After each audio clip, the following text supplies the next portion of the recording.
Lee Kyung-suk, a mother who spent her entire life sacrificing everything for her family. She was the very symbol of devotion, yet her son Se Min-wook never once managed to say thank you. After his mother passed away, Min-wook lived consumed by regret. Min-wook's life had been that of an ordinary working man. He had spent every single day drowning in overtime, unable to even imagine something like work-life balance. It was something he had never even stopped to think about before. All the way until the age of 40, he had never truly questioned what he had been working so hard for. He blamed himself for not even being able to sit beside her and listen to her stories with a smile while she was still alive. At that moment, two older men entered the room. One of them gently told Min-wook to switch places with his sister and get some rest. He warned that if this continued, Min-wook would collapse before anyone else. They were Uncle Suho and Uncle Junho. They commented that Min-wook truly worked at a big company and said the company even took care of employees like this during funerals. Hearing those words, Min-wook gave a faint smile and quietly answered that after more than 10 years of loyalty, this was the very least the company could do for him. However, the 10 years he had devoted to the company no longer meant anything to him anymore. Uncle Suho sighed heavily and agreed. He said they should have treated Kyung-suk better while she was still alive. They should have at least let her hold a grandchild before she passed away. Trying to lighten the mood, Uncle Junho spoke up. He said that if Kyung-suk had truly gone to heaven, then she was probably being spoiled by their parents and their older sister up there.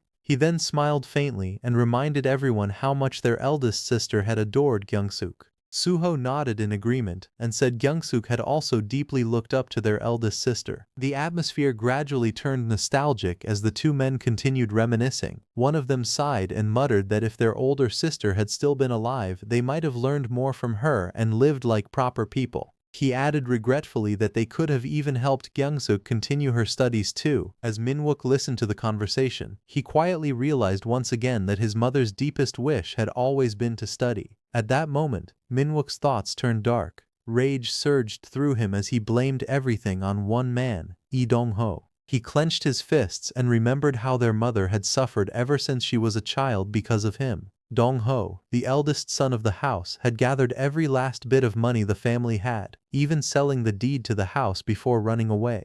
People later whispered that he had wasted all the money and become too ashamed to face his family anymore. In the end, Dong-ho had taken his own life. It had all begun on January 2, 1962. Back then, Min-wook's mother was only 12 years old, just a 5th grade elementary school student. But despite her young age, disaster had already struck the family. They had gone completely bankrupt, left without a single coin to their name. As Min-wook remembered those painful stories, anger twisted across his face. He muttered bitterly that none of it would have happened if that scoundrel Lee Dong-ho had never existed. Hearing his words, one of the older men gently told him to stop talking about Dong-ho like that. He sighed and explained that those had simply been terrible times. According to him, it was unfair to place all the blame on the eldest brother alone. The old man quietly admitted that he did resent Dong-ho a little, but only because of regret. He said he understood everything now and was merely speaking from lingering sorrow, but Min-wook could not accept it.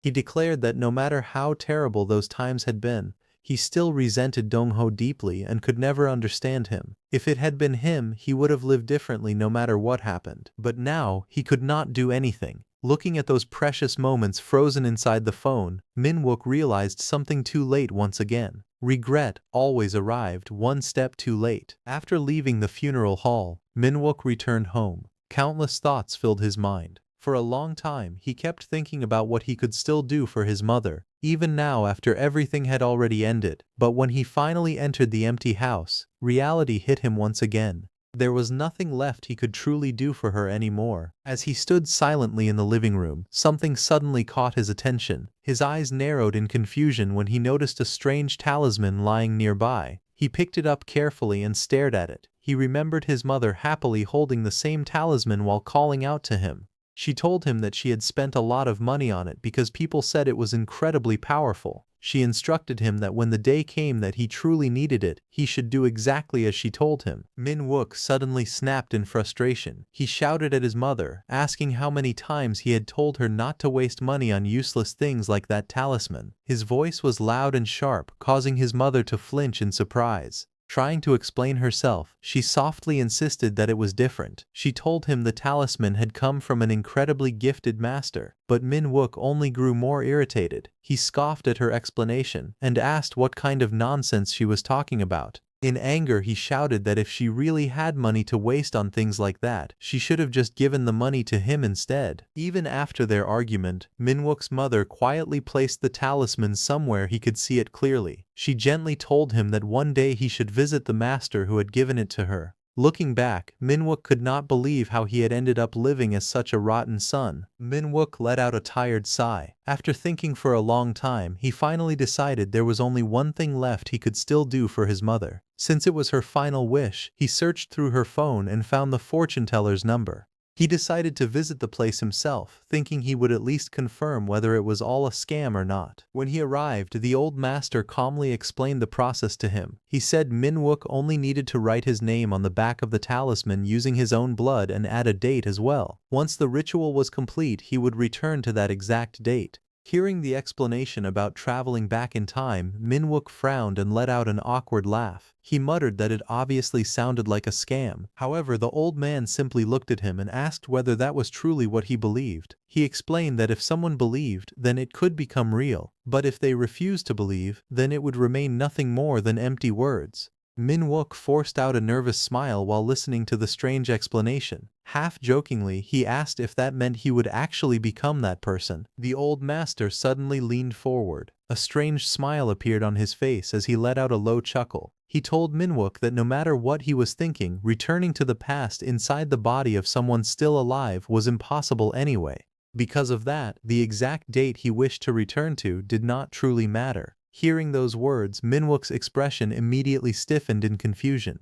Before he could properly react, the old man revealed that instead of going back normally, the moment the original owner of a body died, Min-wook would enter that body in their place and live again. The old master calmly told Min-wook once again that if he truly believed, then it would eventually come to pass. He added that everything depended entirely on him. After hearing those mysterious words, Min-wook accepted the strange talisman and spent the next year living with absolute faith that the impossible would one day happen. During that time, he devoted himself completely to preparation. His room slowly filled with books, newspapers, notes, and endless records about economics, businesses, history, and powerful families. Every wall became covered with information from different decades. He researched important figures, major companies, future opportunities, and even personal details about influential people. There were reminders pinned everywhere, timelines stretching across the walls, and stacks of documents scattered around the room. Min-wook spent countless days and nights studying everything he believed could help him survive and rise to the top once he entered the past. By the end of that year, his entire life had become focused on preparing for the moment he would finally be reborn into another person's body. Standing before his parents' grave, Min-wook quietly said that he was home. A faint smile appeared on his face as he admitted that he missed both his mother and father deeply. Still, he felt that he missed his mother a little more, perhaps because it had only been a year since she passed away. After taking a deep breath, he finally made up his mind. He declared that it was time to try it. Holding the talisman in his mouth, he thought to himself that if everything turned out to be a lie, then he would simply return to living his empty and half-hearted life as before. Without hesitation, he pulled out a small knife and cut his finger. Then he carefully unfolded the talisman with trembling hands and wrote the date and time. Then he slowly pushed the paper into his mouth and swallowed it. Almost immediately, he began coughing violently. The talisman felt stuck in his throat, making him clutch his chest in discomfort. Sweat rolled down his face as he muttered that nothing was happening at all. For a brief moment, disappointment crossed his mind. Then suddenly, everything changed. A terrifying force erupted around him without warning. The offering scattered across the graveyard as his body was violently thrown backward. His eyes widened in shock as he could barely process what was happening. The world around him blurred, and panic surged through him. He could only scream in confusion as the strange power swallowed him whole. As the violent force consumed him, Min-wook's thoughts spiraled into panic. He could not understand what was happening to his body. Everything around him melted into blinding white light, and fear gripped his heart as he wondered if he was dying. A massive pillar of golden light suddenly engulfed him completely. Floating helplessly inside it, he began cursing himself in regret. He wondered if he had made a mistake by trusting that suspicious fortune teller and writing Lee Dongho's name on the talisman. His consciousness started fading in and out. Through the endless darkness, he weakly called out Dongho's name while trying to understand where he was. Then faint voices suddenly echoed around him. Someone urgently shouted at Dongho to open his eyes and asked if he was okay. Hearing the unfamiliar voices, Minwook slowly regained awareness, still confused about what had just happened to him. However, the moment he tried to move, panic filled his mind. He realized he could not control his body at all. He wondered in fear what was happening to him. Then a terrifying thought crossed his mind. The fortune teller's words suddenly resurfaced in his memory. He realized that he might have truly entered Lee Dongho's body right before his death, exactly as the fortune teller had predicted. Nearby, a shadowy man crawled desperately toward the bed while apologizing repeatedly to Dongho. The man's voice trembled with guilt and desperation. As the smoke filled the room, a terrifying realization struck Minwook. If this truly was 1962, the year Lee Dongho died, then the cause had to be coal gas. His eyes widened as he understood that Lee Dongho had died from carbon monoxide poisoning. Panic surged through Minwook's mind. If Lee Dongho had died this way, then what about him, the one who had just entered this body? Did that mean he was going to die the very moment he returned to the past? Gritting his teeth fiercely, he forced strength back into his body, thinking there was no way he was going to let that happen. The man desperately called out Dongho's name again and again, begging him to open his eyes. Dongho lay motionless on the bed, his body trembling weakly as if he could no longer put any strength into himself. The man beside him stared in panic. Tears formed in his eyes as he apologized to Dongho, admitting that he still wanted to live no matter what. He promised that he would definitely succeed and swore that he would repay Dongho's mother and younger siblings for everything. At the same time, Dongho struggled to stay conscious. His vision blurred as he realized he could no longer see his uncle's friend clearly. He wondered if the man in front of him was actually the one who had killed his uncle. The man lowered his head and told Dongho to rest in peace. But the moment he finished speaking, greed immediately appeared on his face. With trembling eyes, he suddenly began searching around frantically, wondering where Dongho had hidden the stock certificates. As the man continued speaking about selling the stocks Dongho had bought and giving the money to his parents and younger siblings, Dongho's trembling hand suddenly clenched tightly into a fist. In that instant, his eyes snapped open with fury. Before the man could react, Dongho lunged forward violently and smashed his fist straight into his face. The unexpected punch sent the man flying backward as he screamed in shock and pain. The man stared at Dongho in disbelief, barely able to process what had just happened. But Dongho slowly rose from the bed, his body shaking with rage. He cursed the man furiously, calling him a bastard for pretending to be a friend while allowing greed and money to blind him.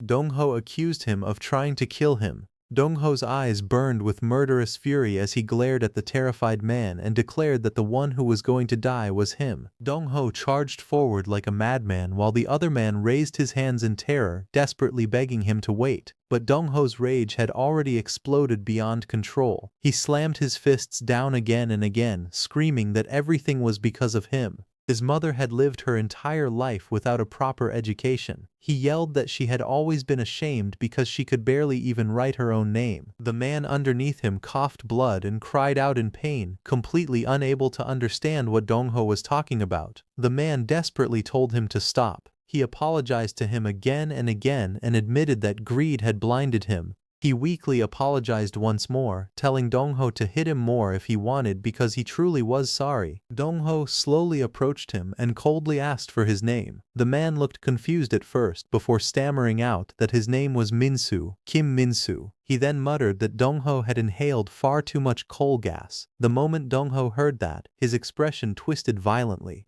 He grabbed Minsu by the collar and demanded to know what he meant by coal gas. Dongho's mind raced in confusion. He wondered whether he had really passed out because of coal gas or if Minsu had intentionally done something to him. Minsu desperately tried to calm him down and asked Dongho if he truly did not recognize him. He swore that no matter how greedy he became, he would never go as far as murdering someone. He had only acted that way because he believed Dongho was already going to die anyway. Dongho clicked his tongue and slowly calmed down as he looked around the room. After thinking carefully, he realized the coal briquette heater was completely empty. That meant this was neither suicide nor murder, but simply a tragic coal gas accident during the middle of winter. But then his eyes suddenly locked onto the calendar hanging on the wall. His expression stiffened in confusion as he stared at the date written on it. It was February 1962. This was the exact time period right after Lee Dong-ho had died. Back in 1962, there had been a massive stock market crash that ruined countless people overnight. His uncle had been swept up in it, lost all of his money, and eventually ended up dying miserably. His mother's family had been so busy trying to survive during those harsh times that they could not even properly recover the body. She said that if his uncle had not become obsessed with stocks and rushed all the way to Seoul, things might have turned out differently. Hearing this, Min-wook realized that if the stock market crash had happened in May of 1962, then Lee Dong-ho should not have died before June. Yet the calendar clearly showed February. That could only mean one thing. Lee Dong-ho had died several months earlier than he originally should have. The realization made Dong-ho freeze for a moment before a grin slowly spread across his face. To him, this felt like an unbelievable stroke of luck right after returning. Meanwhile, Min-soo explained what had happened that night. Before going to bed, he had gone out to buy cigarettes. But while he was outside, the nighttime curfew suddenly began. Left with no choice, he hid inside an empty warehouse until the curfew ended. As soon as it was over, he rushed back home, only to find Dong-ho foaming at the mouth from the coal gas. At the same time, fragments of Lee Dong-ho's memories continued mixing together inside Min-wook's mind. He remembered that during this era there was a strict nighttime curfew that lasted from midnight until 4 in the morning. Streets would empty completely during those hours, and anyone caught outside would be chased down by the police. Dong-ho calmly told Min-soo to relax and sit properly instead of acting so nervous in front of a friend, but Min-soo immediately shook his head and insisted that he was comfortable staying like that. As Dong-ho watched him, fragments of memory surfaced in his mind. Kim Min-soo was one of the neighborhood boys who had spent his entire life supporting his widowed mother and 8 younger siblings. Considering the crushing burden on his shoulders, Dong-ho understood why Min-soo might have become blinded by money. According to Lee Dong-ho's memories, he had managed to gather 5 million won by even selling the deed to the house. In modern value, it would have been worth around 50 million won, an enormous amount of money for that era. And all of that money had been poured into the physical stock certificates lying in front of him. They were shares of the listed company called the Daejeong Stock Exchange. Lee Dong-ho had invested the entire 5 million won into those shares back in January of 1962, buying them at only 0.95 won per share. Curious, Dong-ho asked what the current price of Daejeong stock was. Min-soo answered that the shares had recently reached 3.65 won. The moment Dong-ho heard that number, his eyes widened. In just a short amount of time, the investment had already multiplied by more than 300%. Including the original investment, the total value had already reached nearly 20 million won, and it was still only February. A faint smile slowly spread across his face as he muttered for Min-soo to pack his things once the sun came up. Deep inside, he could hardly believe the opportunity that had fallen into his hands. It seemed Lee Dong-ho truly had possessed an eye for making money. Later, Dong-ho stepped outside and walked through the streets of the city. The atmosphere of the era surrounded him everywhere he looked. Nearby, several children sat together eating from metal bowls. One of them shouted excitedly that there was meat in the porridge. Another quickly laughed and explained that it was only leftover US Army cigarette butts someone had picked up. A third child suddenly cried out after finding a toothpick mixed inside the food. Watching the scene, Dong-ho quietly recognized the dish they were eating. It was the infamous pig slop porridge, the desperate meal many poor people survived on during those difficult times. The meal was made from food waste discarded by the US military bases after the war. Even something like that was still out of reach for countless homeless children wandering the streets. Although the Korean War armistice had been signed back in 1953, for ordinary people, the struggle for survival had never truly ended. Every single person was still fighting their own war every day. As Dong-ho thought about his mother, he could not help but wonder how she had managed to endure all those years without Lee Dong-ho by her side. At that moment, Min-soo approached him and casually asked if he was hungry and wanted some pig slop porridge. Dongho's face immediately stiffened, and he quickly refused, saying he was fine. Soon after, Min-soo called out to him, asking if he really planned to stay there any longer. He suggested they should sell all the stocks, head down to Gunwi, and finally enjoy life properly. However, Dongho refused, telling Min-soo that he was not planning to sell his shares yet. If he wanted to leave, then he could sell his own shares and head down first. Dongho looked at him in disbelief and asked if Min-soo seriously thought they would keep sharing a room together after this. He said that he would let him off this time because of their history, but the next time they met, they would basically be strangers. Hearing those words, Min-soo lowered his head and apologized to Dongho with a trembling voice. Dongho quietly looked at him and thought that, in the end, Min-soo was still just a kid barely 20 years old. To someone like him, who had already lived past 40 before returning to the past, Min-soo only looked like a lovable brat. With a faint smile, Dongho gently told him that he did not hold any grudges against him. Then he reached out and patted him on the head. Min-soo panicked the moment Dongho raised his hand. He immediately covered his head and cried out, begging Dongho not to hit him.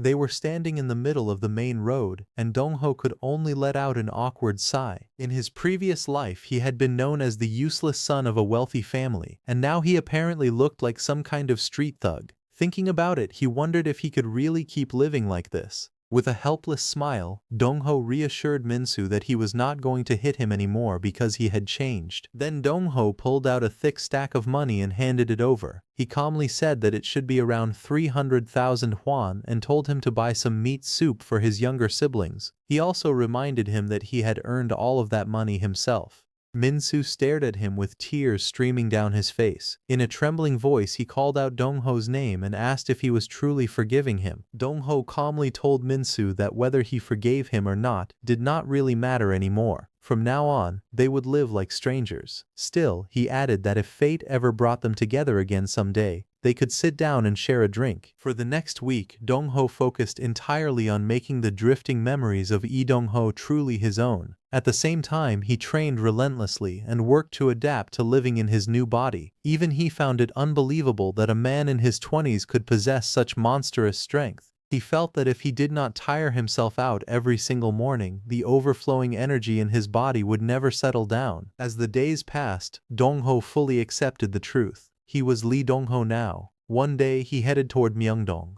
During the Japanese occupation, Cheongmuro had developed into a major commercial district, and Myeongdong naturally grew into a bustling shopping area alongside it. As Dongho walked through the busy streets of Myeongdong, he sat down at a cafe and ordered coffee. However, to his surprise, the waitress warned him not to say such dangerous things so openly. She explained that coffee was treated like some kind of foreign luxury item and could easily attract unwanted attention. The woman looked at him suspiciously and asked if he was some sort of intelligence agent. She even wondered if he had just come up from the countryside because of how casually he talked about such things. Dongho calmly handed over 1,000 won. Seeing the amount, she quickly became excited and said they had to bring it out immediately. As she hurried away, she looked back at him and remarked that he really did look like a rich city boy. Dongho could only let out an awkward laugh in response. While he sat quietly inside the cafe, someone from a distance continued watching him carefully. After observing him for a while, the mysterious person muttered that Dongho looked like a student.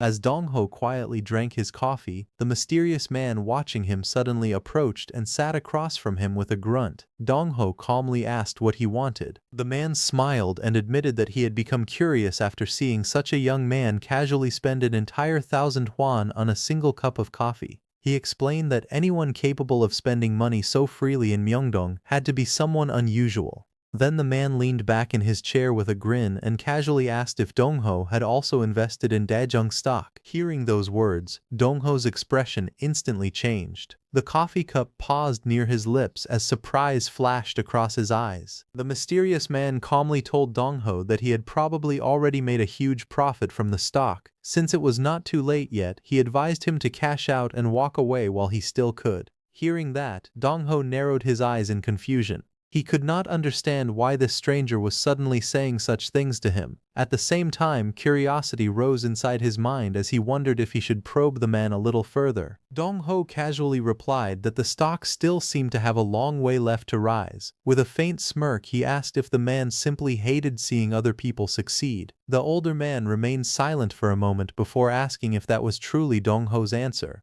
Then, leaning forward with a strange smile, he called him young man and remarked that Dong Ho had quite the appetite for money. He reached into his coat and placed a business card on the table. Dong Ho glanced down and realized it belonged to a reporter. The man then waved his hand casually and told him not to take his words too badly. He claimed he was only saying it for his own good before turning around and leaving the cafe. After the man disappeared, Dong Ho sat alone in silence while examining the card carefully. The name printed on it was from Dongsan Daily newspaper, reporter Park Won-sik. Quietly, more than 2 months had passed since reporter Park Won-sik advised him to withdraw his investment. Since then, Daejung stock had continued soaring higher and higher. By the end of April, the market had already turned into a complete speculative frenzy. Dong Ho believed that reporter Park Won-sik had probably spoken out of goodwill. As a reporter, the man likely possessed information of his own and wanted to warn others to calm down and pull their money out of the Daejung stock craze. But unlike everyone else, Dong Ho held far more certain information in his hands. Today was April 30, 1962. Myeongdong's stock exchange district was overflowing with investors and traders, all rushing around in excitement as the speculative fever continued spreading across the city. Using the 5 million won investment capital that Lee Dong-ho had brought, he purchased an enormous amount of Daejung stock, in total 5.26 million shares of Daejung stock. And today was the day he decided to sell everything. The people around him froze in shock. Some stared at him in disbelief, while others asked if they had heard correctly. One man widened his eyes and repeated that the young man was talking about 5 million shares. At that moment, Daejung stock, which had once been worth only 0.95 won per share, had skyrocketed to an unbelievable 41 won. The profits were astronomical. It was a return of more than 40 times the original investment, over 4,200%. Roughly speaking, the 50 million won had now become nearly 2 billion. Without hesitation, he sold every single share. Meanwhile, the people around the exchange mocked him openly. Some laughed and called him a foolish young man who understood nothing about stocks. Others hurried to buy up the shares he had just sold, believing he had made a terrible mistake. A few even pitied him, saying that he would probably regret selling those stocks for the rest of his life. However, Dong-ho did not care. To him, those so-called stock people were nothing more than fools who believed they were smarter than everyone else. None of them realized that from this very moment onward, history was about to repeat itself through another devastating wave of stock speculation. Later, he withdrew all of his funds, but he only withdrew 10 million won in cash and deposited the rest into his account. At the same time, he already knew the truth. Starting that very day, the leading stocks would begin collapsing at terrifying speed. The market soon descended into complete chaos. Investors screamed in panic as prices crashed like falling blades across the trading boards. Fear spread through the exchange hall, while fortunes disappeared in an instant. In the end, the massive collapse became known as the stock market crash of 1962. Everything connected to the speculation frenzy crumbled apart, leaving behind only ruin and countless victims of greed. As Dong-ho quietly walked out of the exchange building, some traders continued talking about him behind his back. One man asked if the others had seen the tall young man who had just sold everything and left. He wondered if some kind of information had leaked out. However, the others immediately dismissed the idea. They laughed and claimed that the young man was simply a frightened amateur who panicked after the stock price rose too high. He was Yoon Eung-sang. Stroking his chin thoughtfully, he admitted that the timing of the young man's actions felt strangely perfect. Even so, he convinced himself that it was probably nothing more than beginner's luck. In truth, Yoon Eung-sang was no genius investor at all. Behind the reputation he had built for himself, he was actually the con artist responsible for igniting the speculation frenzy that eventually led to the stock market crash. He was a swindler whose schemes would go down in history. At that moment, reporter Park Won-sik pushed through the crowd with a camera in his hands. Snapping photographs rapidly, he shouted that he would make sure the entire world learned about Yoon Eung-sang's schemes.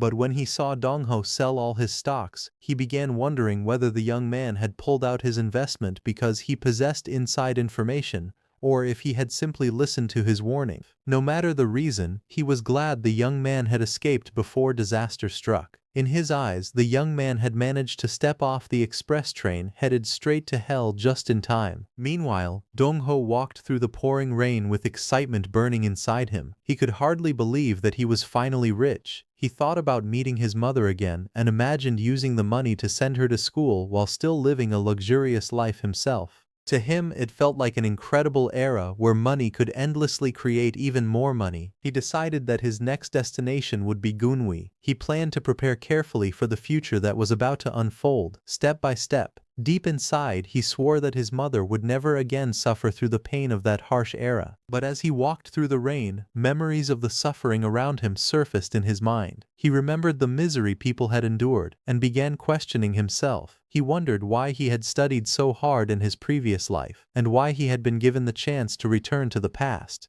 Standing alone beneath the storm, he thought that protecting only his own family from the rain pouring down on the entire world might not truly satisfy him. Lee Dongho, who was once known as Seo Minwook, looked at the miserable people suffering around him. He questioned himself about whether he was truly satisfied with only protecting himself and his family. So, without wasting more time, he traveled south of the Han River. He stood quietly on a small boat crossing the water. An old man steering the boat looked at him curiously and asked what a young man he had never seen before was doing heading toward the southern side of the Han River. With a faint smile, Dongho replied that he simply wanted to see the place at least once. The old boatman stared at him silently for a moment before explaining that Yeongdong was nothing more than rice fields and orchards. He wondered what there was to see in such an ordinary place. Hearing that, Dongho gazed into the distance and calmly answered that if he did not see those rice fields and orchards now, he would never see them again. The old man narrowed his eyes slightly and remarked that it sounded as though the young man was saying those rice fields and orchards would soon change into something entirely different. As Dongho listened to the old boatman, he felt that the elderly man was somehow different from everyone else he had met. Looking at the flowing river, he told the old man that even rivers and mountains changed over 10 years. No matter what they became, they would still continue to change. The old man agreed with him and told him to enjoy the scenery before continuing on his way.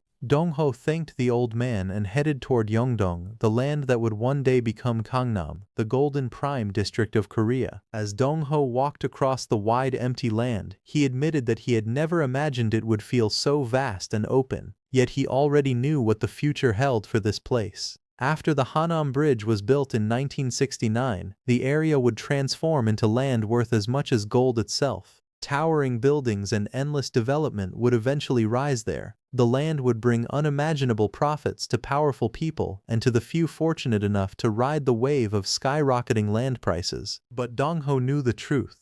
Out of all the current landowners, only a tiny number would truly enjoy the coming boom. Perhaps only 1 in 100 would actually benefit from it. With that thought in mind, he arrived at a small real estate office, preparing to take the first step toward the future he already knew was coming. After thoroughly inspecting the vast lands stretching from the area that would one day become Hanam to Jamwon, and from Banpo to the regions that would later become Seocho and Yangjae, Seo Minwook finally made his decision.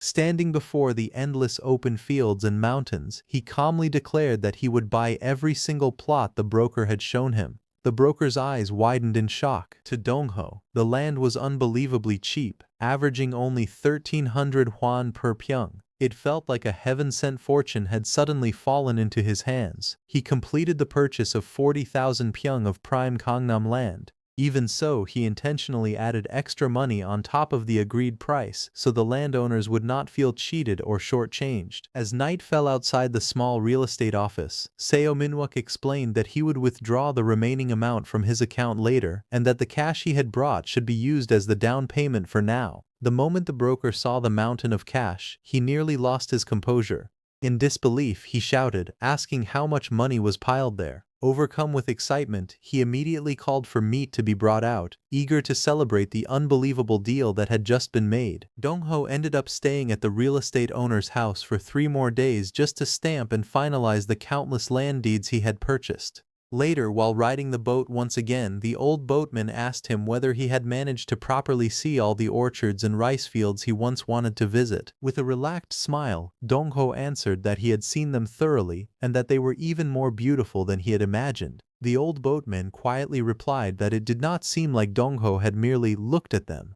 Dong-ho lowered the brim of his hat slightly and admitted with a faint grin that once he saw those lands, he wanted to own them. So, in the end, he bought a little. Hearing that, the old boatman narrowed his eyes and let out a small smile. He muttered that perhaps the times truly had changed. Then he jokingly remarked that Dong-ho's idea of a little was completely different from his own. For a moment, Dong-ho could only stare at him in surprise. He had expected that the old boatman was no ordinary man. The way he spoke made it clear that he understood everything perfectly. With an awkward smile, Dong-ho admitted that he had misspoken earlier. Instead of buying only a little land, he confessed that he had actually bought quite a lot. The old boatman let out a quiet laugh and asked Dong-ho what he planned to do with all that land. Hearing this, Dong-ho calmly asked if the old man was curious. The boatman smiled and answered that in over 10 years of working as a boatman, he had never met anyone who talked the way Dong-ho did. Hearing that, Dong-ho admitted that he was curious as well. He asked why someone like the old man was working as a boatman in a place like this. The old man tilted his head slightly and asked what he meant by that. Dong-ho quickly explained that he was not trying to look down on any profession. However, the old man did not seem like someone who could simply be an ordinary boatman. He also added that he doubted the old man had truly been working as a boatman continuously for all those 10 years. The old boatman smiled and told Dong-ho to answer first, promising that he would answer afterward as well. He then asked what Dong-ho planned to do with all the land he had bought. A faint smile appeared on Dong-ho's face as he answered that the land he purchased was an investment in the future. The old man's expression turned cold as he clicked his tongue in disappointment. He declared that Dong-ho was far more disappointing than he had expected. Pointing directly at him, the old man stated that he did not deserve to hear his answer. Dong-ho stared at him in confusion and asked if the word investment sounded wrong somehow. The old boatman narrowed his eyes and observed that Dong-ho looked barely 20 years old. He asked if his family had collaborated with the Japanese or if he had a soldier in his family. He scoffed that someone his age should not already be talking nonsense about investment. Dong-ho felt his irritation rising. In his mind, he complained that the old man was seriously getting on his nerves. Still, he could not simply dismiss him as a cranky old geezer because there was something strangely intriguing about him. Trying to stay calm, Dong-ho asked what investment meant to him. The old man answered sharply that investment was simply letting money make more money without sweating for it. He declared that a young man should instead be sweating and working hard to earn money, building and accomplishing something with his own hands. In his eyes, Dong-ho would never understand that truth, not in his entire life. Hearing those words, Dong-ho clenched his teeth. Yet instead of doubting himself, his conviction only grew stronger. Deep down, he became even more certain that he was not wrong. He calmly replied that just as his idea of a little was different from the old man's, their ideas about investment were different as well. The old boatman snorted and dismissed his words as nonsense. Suddenly, both of them raised their voices at the same time. The old man shouted about investment while Dong-ho loudly declared what he truly intended to do. He was going to farm that land on a massive scale. He declared that he would transform everything into huge farmland. The old boatman froze in shock. His reflection trembled across the water as he stared at the young man in disbelief. After a long pause, he stammered and asked if he had really said farm. He narrowed his eyes and stared at Dong-ho, unable to understand what he was thinking. Dong-ho gazed across the vast empty land and calmly thought that someday this place would become known to the entire world as Gangnam. However, that future was still far away. Instead of leaving the land abandoned until then, he decided that he would use it as farmland for the time being. Hearing his explanation, the old man let out a sigh and commented that it was farmland to begin with anyway. He then looked at Dong-ho and muttered that he truly was a crazy young man. The old boatman stared at Dong-ho and remarked that it was only natural to farm on farmland. Yet Dong-ho had bought all that land while calling it an investment, only to claim that he would use it for farming. The old man pointed at him and asked if he thought he could spout nonsense just because he was speaking to an old ferryman. Dong-ho calmly thought that it was actually the opposite. The old boatman kept questioning the perfectly reasonable idea of farming on the fields of Yeongdong, yet dismissed the idea of investment without hesitation. Although the old man looked like nothing more than a shabby boatman on the outside, Dong-ho was certain that he had a sharp eye for money and land. He then pointed toward the sky and declared that whether the land he bought would become gold or turn into worthless trash in the future, only heaven would know. But deep down he immediately denied those words himself. To him that was a lie. Even so, he firmly believed that the land would one day turn into gold, because it was not only heaven that knew the future of the land, he already knew it as well. And what was the point of leaving the land empty until it turned into gold? Instead, he decided that he would do the work the country needed the most but continued to ignore. That work was farming. He recalled the streets of Myeongdong in Seoul, where he had spent most of his life after being reborn. He had personally seen wealthy stock traders throwing away piles of leftover food while starving children desperately searched through scraps just to boil something to eat. To him, the barren lands of Yeongdong were no different. In post-war 1962, the area looked less like modern Korea and more like something straight out of the Chosun era when the entire country was starving and struggling. In his eyes, there was no better long-term investment for the future than farming. The old boatman quietly listened before a gentle smile slowly appeared on his face. After a long silence, he admitted that he was glad he had waited there. Dong-ho looked at him in surprise and asked if he had been waiting for him. The old man nodded and revealed that Dong-ho was the first person he had met since his father who spoke with such conviction about the land and farming. He then introduced himself, saying that his surname was Choi. Although he admitted that he felt too ashamed to reveal his full name, he simply asked to be called Mr. Choi instead. The moment Dong-ho heard that, his eyes widened as a memory surfaced in his mind. He finally remembered where he had seen that man before. Although Mr. Choi spoke with a Seoul accent, he could not completely hide the regional tone of Gyeongsang-do. He recalled reading about a powerful family with the surname Che from Gyeongsang-do. They had once poured their entire fortune into founding a university to nurture talented people,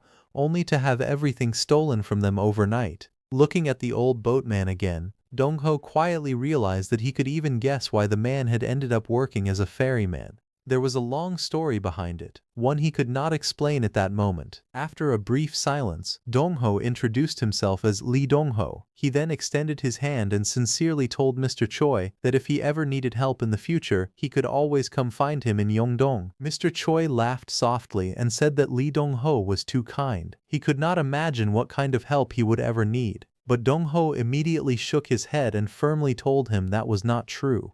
Grabbing the old man's hand tightly, he sincerely asked him to come see him anytime he ever felt lonely or frustrated. Dong-ho promised that just as Mr. Choi had waited for him at the ferry, he would also be waiting for him in the future. Mr. Choi looked at him quietly before letting out a warm laugh and agreeing. As Dong-ho stepped off the boat, a thought lingered in his mind. A real world, in his eyes, was one where good people could live well. Yet he was no longer sure that the world he used to live in could be called such a place. Thinking about Mr. Choi, Dong-ho wondered at what point modern history had become so twisted. He wanted to untangle those knots with his own hands and set everything back on the right path. Before leaving, he told Mr. Choi that if he ever came looking for him, he could find him in the village across the river, at Old Man Choi's house. As Lee Dong-ho walked away from the ferry, he recalled Mr. Choi mentioning that he had 3 daughters. Among them, the third daughter was said to be the prettiest of them all. Sometime later, the village headman approached Dong-ho while they stood in the middle of the land he had been purchasing throughout Yeongdong. Curious, the old man asked why Dong-ho was buying up so much land and why he was building such a massive structure there. Dong-ho calmly answered that it was for farming. The village headman looked confused and pointed out that if the purpose was only farming, then a simple warehouse would have been enough. He stared at the tall building under construction and wondered if Dong-ho was secretly planning to build some kind of factory instead. Dong-ho smiled confidently and declared that if they were going to build something, then they should build it big enough so that no one in the entire country would ever have to go without rice again. Hearing such an ambitious statement, the village headman could only laugh awkwardly, admitting that he truly could not understand what Dong-ho was thinking. Meanwhile, some of the workers grumbled among themselves. One spat in annoyance and complained that even after hiring laborers, Dong-ho still stayed at the construction site from beginning to end, personally watching everything despite already being rich. Dong-ho silently observed the site with his arms crossed. He understood very well how construction work operated. Back then, just like now, if the owner did not stay on site and keep a close eye on things, workers would casually skim off materials for themselves, and a one-day task could easily drag on for 10 days. At the same time, there was a serious shortage of workers. The truth was that jobs were scarce, while far too many people were desperately searching for work. He knew the real problem was not the lack of workers, but the lack of people he could truly trust. What he needed were people who shared the same mindset and vision as him, yet he had no idea where he was supposed to find such people. Just then, someone outside announced that the temporary office was ready for him to use while construction continued. Dong-ho turned toward the door in confusion as the village headman peeked inside and mentioned that he seemed to have visitors. A familiar elderly man stepped into the office with a warm smile and greeted Dong-ho, saying that it had been a while. Dong-ho immediately recognized him. Though only a month or two had passed, he still felt genuinely happy to see the old man again.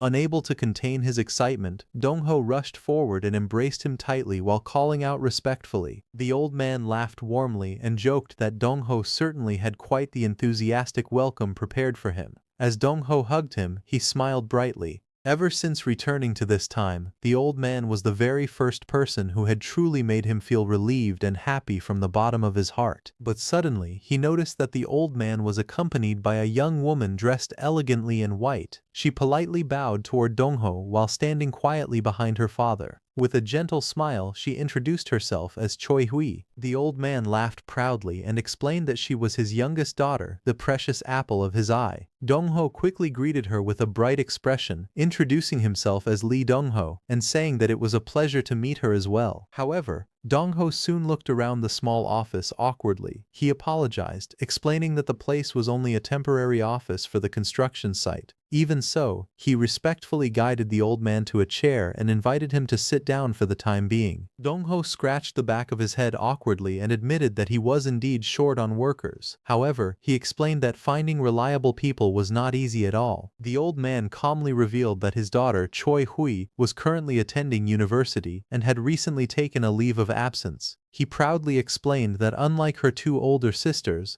Hui was extremely ambitious when it came to work. Still, because she was his precious youngest daughter, he found it difficult to let her work just anywhere. After saying that, the old man suddenly revealed the real reason for his visit. He said that he wanted to entrust his daughter to President Lee Dong-ho. Choi Hui lowered her head politely and softly said that she looked forward to working with him. Dong-ho's face immediately stiffened in confusion. Sweat rolled down his cheek as he wondered what kind of situation this had suddenly turned into. Stammering awkwardly, he asked for clarification. The old man narrowed his eyes and jokingly asked whether his daughter was not good enough for him. Hearing that, Dong-ho quickly waved his hands in panic and denied it repeatedly, insisting that was not what he meant at all. He explained that he would actually be honored and grateful to accept Choi Hui. To him, the old man's decision meant that he trusted him enough to place his precious daughter in his care. However, Dong-ho awkwardly pointed out the harsh reality of the situation. He explained that the office was only a temporary one where everyone was cramped together, and they even slept curled up on the floor. They did not even have a proper place to wash up. And most of his current work involved supervising construction sites. The workers there were rough and difficult people, especially for a woman to deal with. What he truly needed right now was not a beautiful woman dressed in stylish clothes. What he needed was someone like a dependable field commander who could stand beside him and handle difficult work together. The old man stroked his chin thoughtfully and admitted that he understood why the situation could be difficult. At that moment, Choi Hui suddenly stepped forward and politely called out to Dong-ho. She calmly stated that she had heard he was planning to start large-scale farming in Yeongdong, and the teaching her family had engraved into their hearts since childhood was that within 100 li in every direction, not a single person should starve to death. Choi Hui calmly admitted that there might indeed be differences between men and women when it came to physical work. However, when it came to pursuing a great purpose, she questioned whether there was truly any difference between them at all. She sincerely declared that she also wanted to become part of that dream. Dong-ho looked at her thoughtfully and admitted that her determination was admirable. At the same time, he reflected inwardly that perhaps he should test her resolve one more time.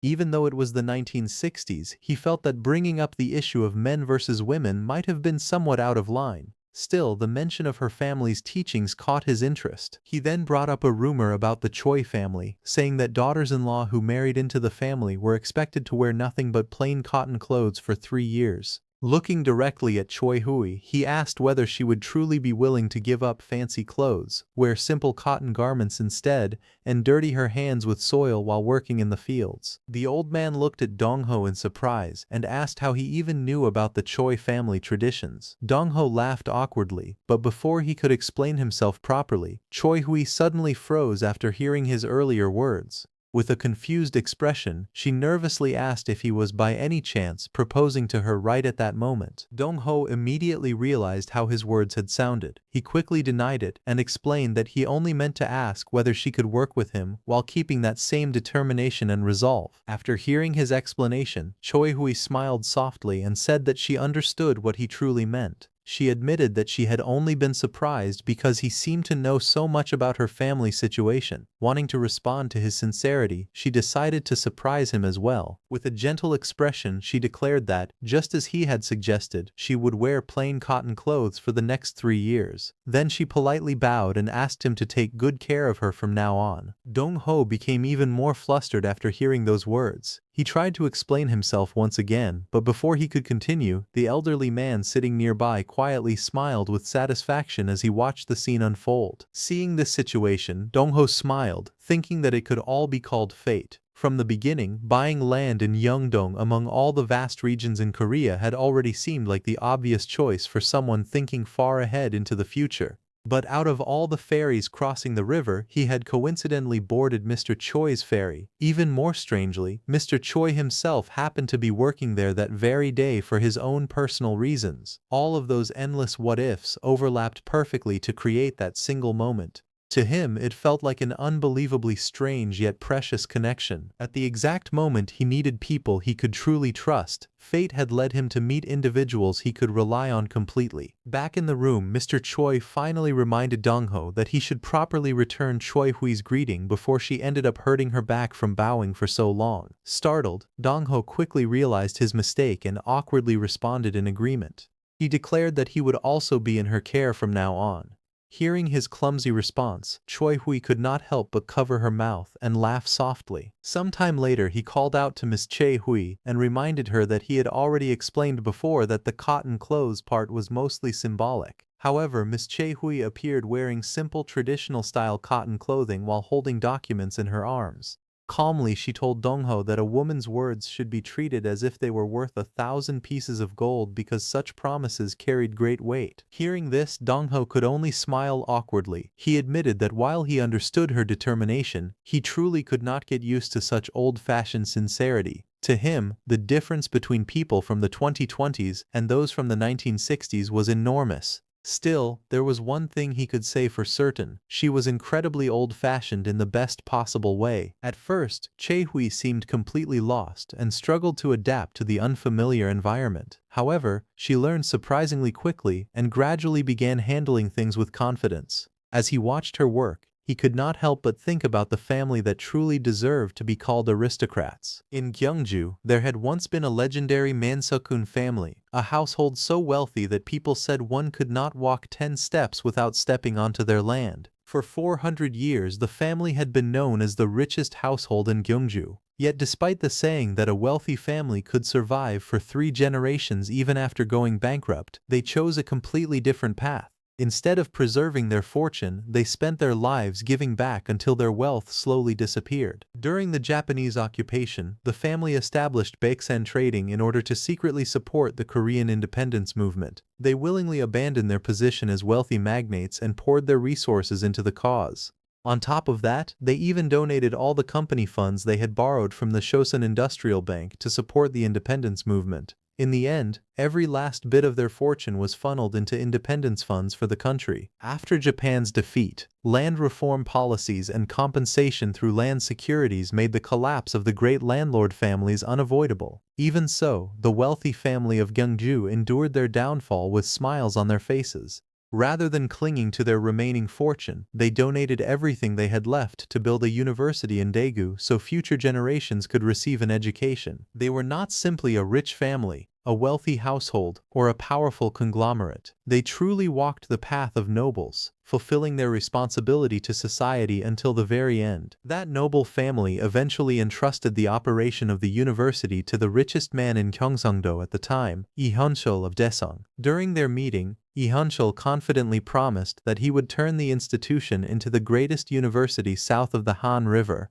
He also assured them that they would be properly compensated for handing over the operating rights. However, they refused. They told Lee Hyun-chul that compensation was unnecessary. Instead, they only asked Lee Hyun-chul to focus on nurturing the next generation of talented young people. But instead of nurturing students as he had promised, Lee Hyun simply handed the university over to the military regime after the coup succeeded. The reason behind his actions was unclear. Perhaps the military government had something over him, or perhaps he believed that staying in their favor was necessary for his business empire to continue growing. Thinking about all of this, Dong-ho suddenly called out to Ms. Choi Hui. Hearing her name, she turned toward him in confusion and asked what he needed. He slowly walked toward her before asking a direct question. He wanted to know if she had joined the company because she was trying to make money. Choi Hui looked at him in surprise and asked what he meant by that. Dong-ho calmly replied that he meant exactly what he had said. Then, with a serious expression, he asked her why she had decided to work at the company in the first place, or if she had joined the company simply to earn money. For a moment, Choi Hui lowered her gaze in silence. Then she let out a soft sigh and admitted that when everything had been taken away from her family, she finally realized just how angry it made her feel.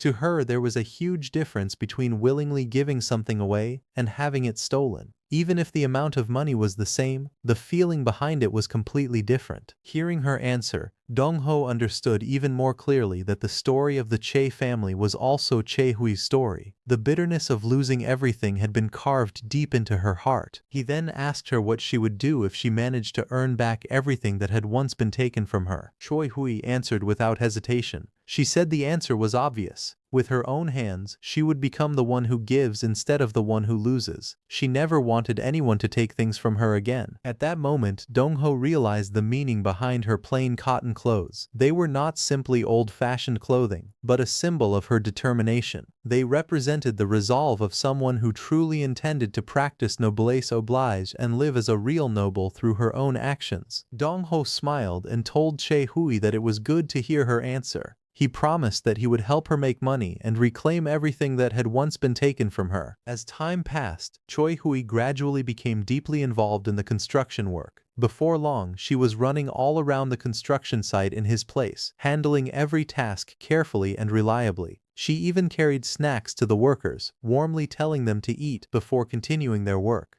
The workers happily praised the food, saying it was delicious. One day, while watching the construction site, Choi Hui noticed Dong-ho standing quietly with his arms crossed, lost in thought. Curious, she asked what he was thinking about. Dong-ho looked at the unfinished building and said he was thinking about what the building was missing. Confused, Choi Hui asked who could possibly be missing. With a gentle smile, Dong-ho replied that just as he had been fortunate enough to meet someone like her, the building also needed people. Choi Hui tilted her head slightly and asked if he meant they needed more people besides farmers. Dong-ho nodded immediately and explained that, of course, rice fields needed workers to tend them, but rice fields alone were not enough. They also needed people who could create value from the rice that was grown. After a moment of silence, she admitted that her father had told her to trust him and learn from him. Even so, she still felt that there were many other businesses that could make far more money than farming. She asked why he had chosen farming out of all possible industries. For a brief moment, Dong-ho looked toward the sky as if recalling important memories of his mother. Then he casually told her that she would understand soon enough. The workers nearby quietly watched the two of them talking together in the middle of the field. One worker wondered why Choi Hui always brought snacks for everyone yet never ate any herself. Another worker glanced at the pair and commented that they were probably important people discussing important matters. Even so, he could not help but admire how beautiful and kind-hearted Choi Hui was. To him, she looked like a fairy who had descended from heaven. His companion immediately told him to stop dreaming, saying that a woman like her was far beyond the reach of someone like him. Embarrassed, the worker quickly defended himself, explaining that he was only happy to see someone as kind as her around the construction site. After hearing the workers talk about Choi Hui, Dong-ho finally understood the situation better. He calmly turned toward her and mentioned that she had said she was currently taking a leave from S University. Soon after, the two of them arrived at the College of Agriculture at S University's Suwon campus. As they walked through the campus grounds, Dong-ho jokingly suggested that maybe she did not need to keep wearing plain cotton clothes there.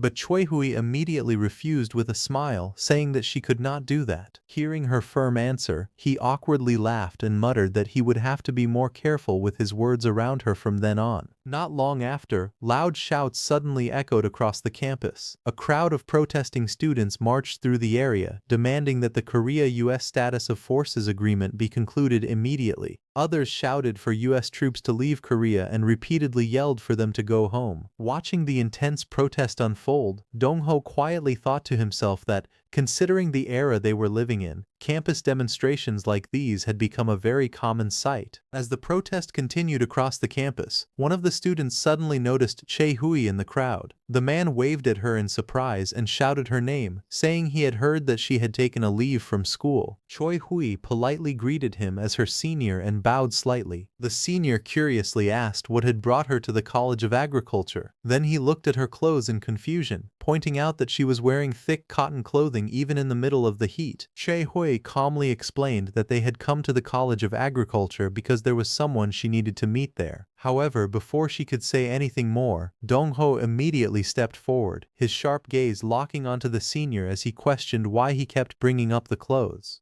He directly asked if there was some kind of problem with what she was wearing. Caught off guard by the sudden pressure, the senior quickly became nervous and awkwardly explained that he did not mean anything by it. After calming himself down, he turned toward Dong-ho and carefully asked who he was, wondering if he was also a student at S University.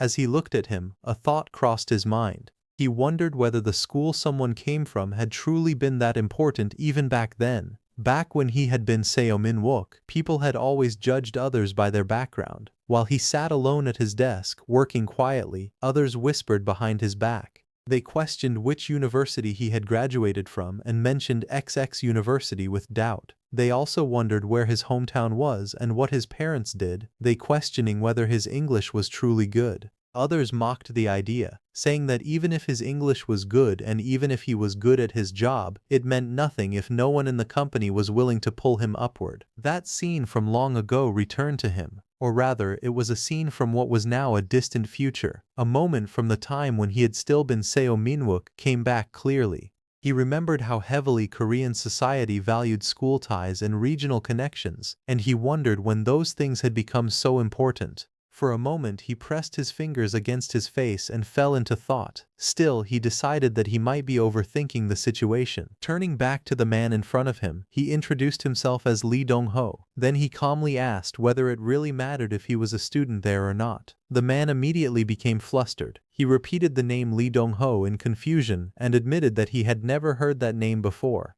Then he turned toward Choi Hui and nervously asked whether Lee Dong-ho was really a student at their school. Lee Dong-ho decided that it was not the time to waste on pointless talk. He also noticed that Ms. Choi looked a little uncomfortable with the situation. Turning toward Ms. Choi, he reminded her that he was busy and asked whether she needed more time to continue speaking with them. Ms. Choi hesitated for a moment before calmly answering that she did not. With that, she smiled and told him they should leave, addressing him as president. The two walked away together, leaving the flustered man behind. After arriving at another part of the campus, Lee Dong-ho looked around and asked whether they had reached the right place. Ms. Che replied that she thought they had, but since it was also her first time visiting that campus, she would have to ask some students for directions. Choi Hui belonged to S University's English Literature department, so it seemed she did not have any particular connection to the Suwon campus. Sei University had not yet become a unified campus in Gwangju. At that time, the law, fine arts, and liberal arts colleges were located on the Dongseongdong campus, while the medical school was in Yeongeon-dong, Jongno-gu. The various colleges were still scattered across different locations. As Lee Dong-ho walked with Choi Hui, he remembered the man with glasses from earlier and asked whether she was close with him.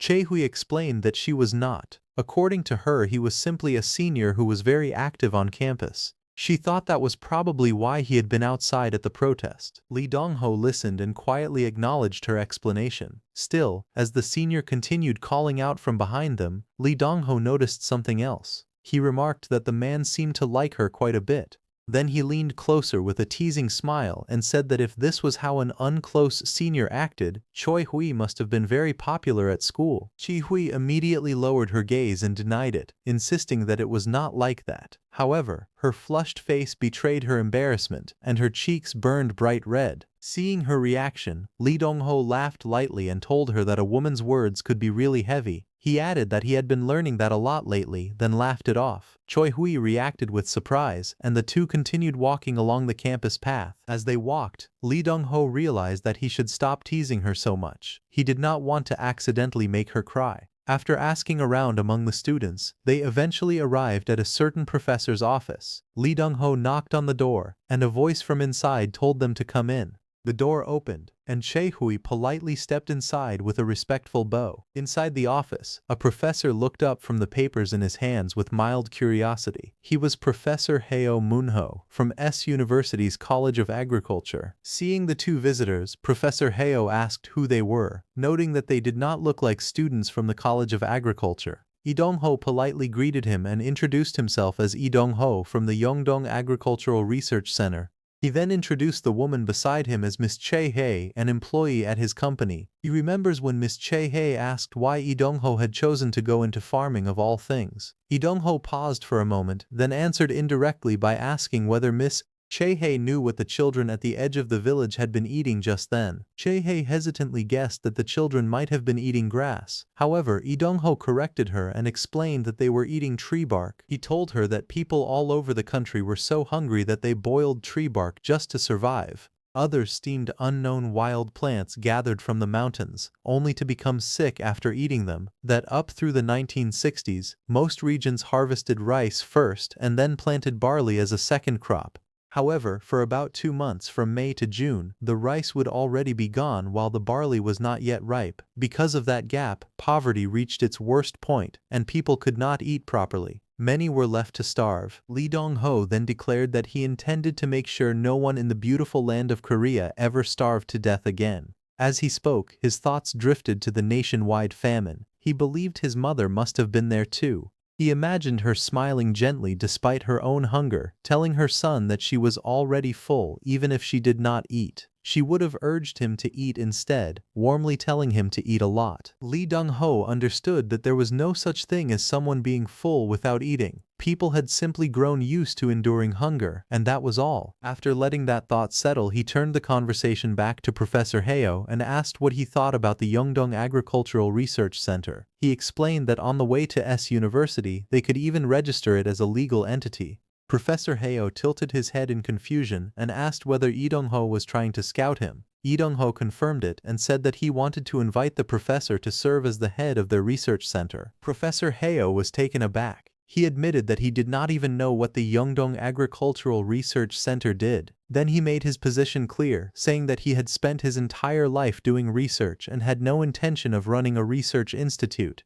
Lee Dong-ho calmly clarified that he was not asking the professor to manage the organization. He knew that Professor Heo was deeply interested in crop improvement. What he was proposing was that they work on that goal together. Professor Heo calmly replied that if the matter was crop improvement, he was already doing plenty of that where he was. He saw no need to leave the university just to become the director of some research center. Lee Dong-ho did not back down. He told the professor that he wanted to create a miracle in Korea together with him. However, he admitted that he lacked both the technology and knowledge to do it alone. With sincerity, he asked Professor Heo to help him. To Lee Dong-ho, Heo Moonho was absolutely essential. This man was the very person who would create the miraculous rice variety known as Tongilbyo, or unified rice. It was the rice that would allow Korea to harvest twice as much and overcome the barley hump. Lee Dong-ho knew he could simply hire any ordinary researcher, pay them a decent wage, and have them carry out the work. However, if he did that, he felt he would be stealing Professor Heo's rightful place in history. He wondered whether that would truly be the right thing to do. Professor Heo listened to him and smiled faintly. he admitted that it was admirable to see a young man thinking about his country. However, he also pointed out that many people at the university already spent their nights researching how to fill the stomachs of the Korean people. Professor Heo admitted that he did not see how accepting a director's position at the Yeongdong Agricultural Research Center would somehow advance his own work. Because of that, he apologized and firmly declined the offer. Choi Hui looked worried and softly called out to Lee Dong-ho.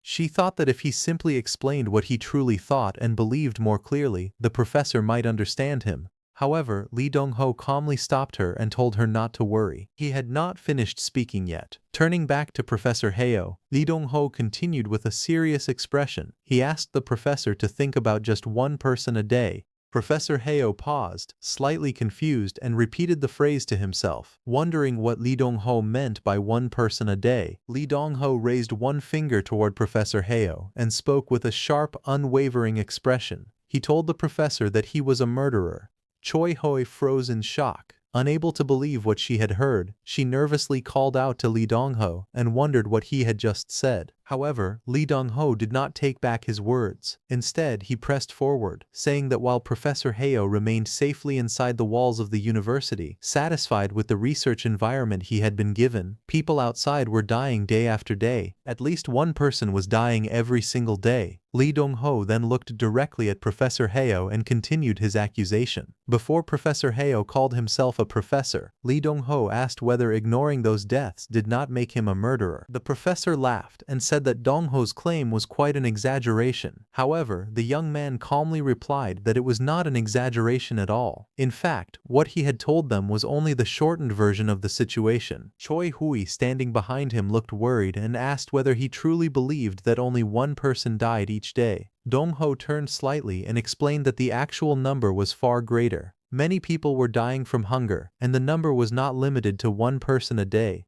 In reality, hundreds or perhaps even thousands of people lost their lives every day. The professor said that he understood what Dong-ho was trying to say. However, he added that he was already conducting plenty of research at the institute. He sincerely believed that the day when his research would save people from hunger was not far away. The young man found the professor's determination admirable. The professor's clear and unwavering gaze showed that he truly considered his research both his duty and his personal calling. His expression carried the firm resolve of a genuine researcher. Realizing that ordinary persuasion would not change the professor's mind, Dong-ho offered him a proposal. He asked the professor to work with him for only 1 year. At the same time, he wondered whether he could shake the professor's stubborn determination, even a little. He then directly pointed out that the professor's current research had a weakness. Looking seriously at him, Dong-ho said that the professor must already be aware of that weakness himself. The professor remained silent and slowly loosened his tightly clasped hands. Dong-ho noticed the slight change in his expression and realized that the professor's determination was beginning to waver. A small, confident smile appeared on Dong-ho's face. Dong-ho then mentioned the term hybrid sterility. The professor's eyes widened in shock. He immediately asked how Dong-ho knew about that problem. Dong-ho calmly explained that no matter how hard the professor worked to improve the strain, the resulting plants eventually became sterile. Because they could no longer reproduce, the professor was unable to continue improving them any further. Dong-ho pointed out that this was the exact problem preventing his research from progressing. Choi Hui quietly watched from behind as Dong-ho confidently approached the professor's desk. Leaning forward, Dong-ho declared that he knew the solution to the problem. The professor froze in disbelief. A moment later, he suddenly rose from his seat and demanded to know what Dong-ho had just said. Overwhelmed by shock and excitement, he asked whether Dong-ho truly meant that he knew how to solve the sterility problem. The story then shifted to an explanation about traditional meals. When 7 side dishes were placed on a table, it was called a 7-dish set meal. When 9 side dishes were served, it was called a 9-dish set meal. However, there was one essential food on the table that was so important that it was not even counted among those dishes. The one essential item on the table that was never counted among the side dishes was rice. A bowl of freshly cooked rice was placed in front of Min-wook. His mother warmly told him that it had just been made and would taste delicious. She added that he must have had another difficult day and praised him for working so hard. She then began reminiscing about the past. She explained that when she was young, the family had been extremely poor, and even barley had once been difficult for them to afford. However, Min-wook quickly interrupted her and asked her to remain quiet because he simply wanted to eat. Rice came from rice plants, and for Koreans it was the most important part of a meal. It served as the foundation of the entire table and was something they absolutely needed. Although hundreds of rice varieties existed, they could generally be divided into two main types. The first was japonica rice, which was commonly eaten in Korea, Japan, and China. The second was indica rice, which was mainly grown in India and Southeast Asia. During the barley hump period, many Koreans struggled to obtain enough food. Although they preferred japonica rice because of its familiar taste and texture, its yield was far too low to feed the entire population. Indica rice, on the other hand, produced a much larger harvest, but most Koreans found its taste so unpleasant that it was practically inedible. Because of this, researchers naturally attempted to cross japonica and indica rice. Their goal was to create a new variety that combined the pleasant taste of japonica with the high productivity of indica. At the time, developing such a variety seemed like the only way to overcome the barley hump crisis. Returning to the professor's research, Dong-ho revealed that he already understood what the professor had been attempting. He explained that the professor was trying to cross japonica and indica rice even though researchers in Japan had already given up on the same idea. Dong-ho clarified that this method was known as distant hybridization. It involved crossing plants that had separated from a common ancestor long ago and had since developed very different genetic traits. Although japonica and indica were both types of rice, that did not mean they were closely related strains. The genetic distance between them was extremely large. Therefore, even when researchers successfully crossed the two varieties, defects often appeared in the following generation. Eventually, the hybrid plants became sterile and could no longer reproduce. The professor stared at Dong-ho in complete shock. He could not understand how Dong-ho knew so much about the exact difficulties of his research. Growing increasingly suspicious, he asked whether Dong-ho was also a plant breeder like him. Dong-ho calmly explained that he was only a businessman who wanted to help the professor. However, he made it clear that he had no intention of helping someone who remained safely inside the university while people outside continued starving to death. He then confidently told the professor that everything could change if he decided to work with Dong-ho and his team. The professor stared at him in disbelief and wondered where such overwhelming confidence came from.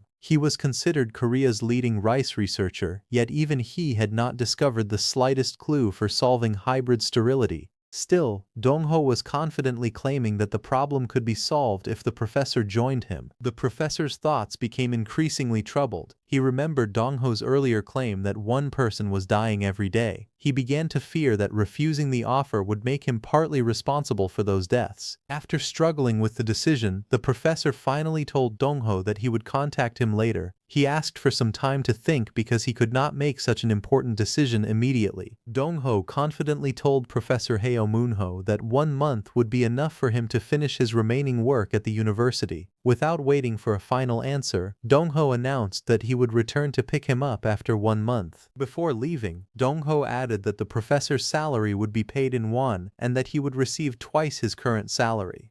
Standing beside him, Choi-hui looked surprised by the generous offer.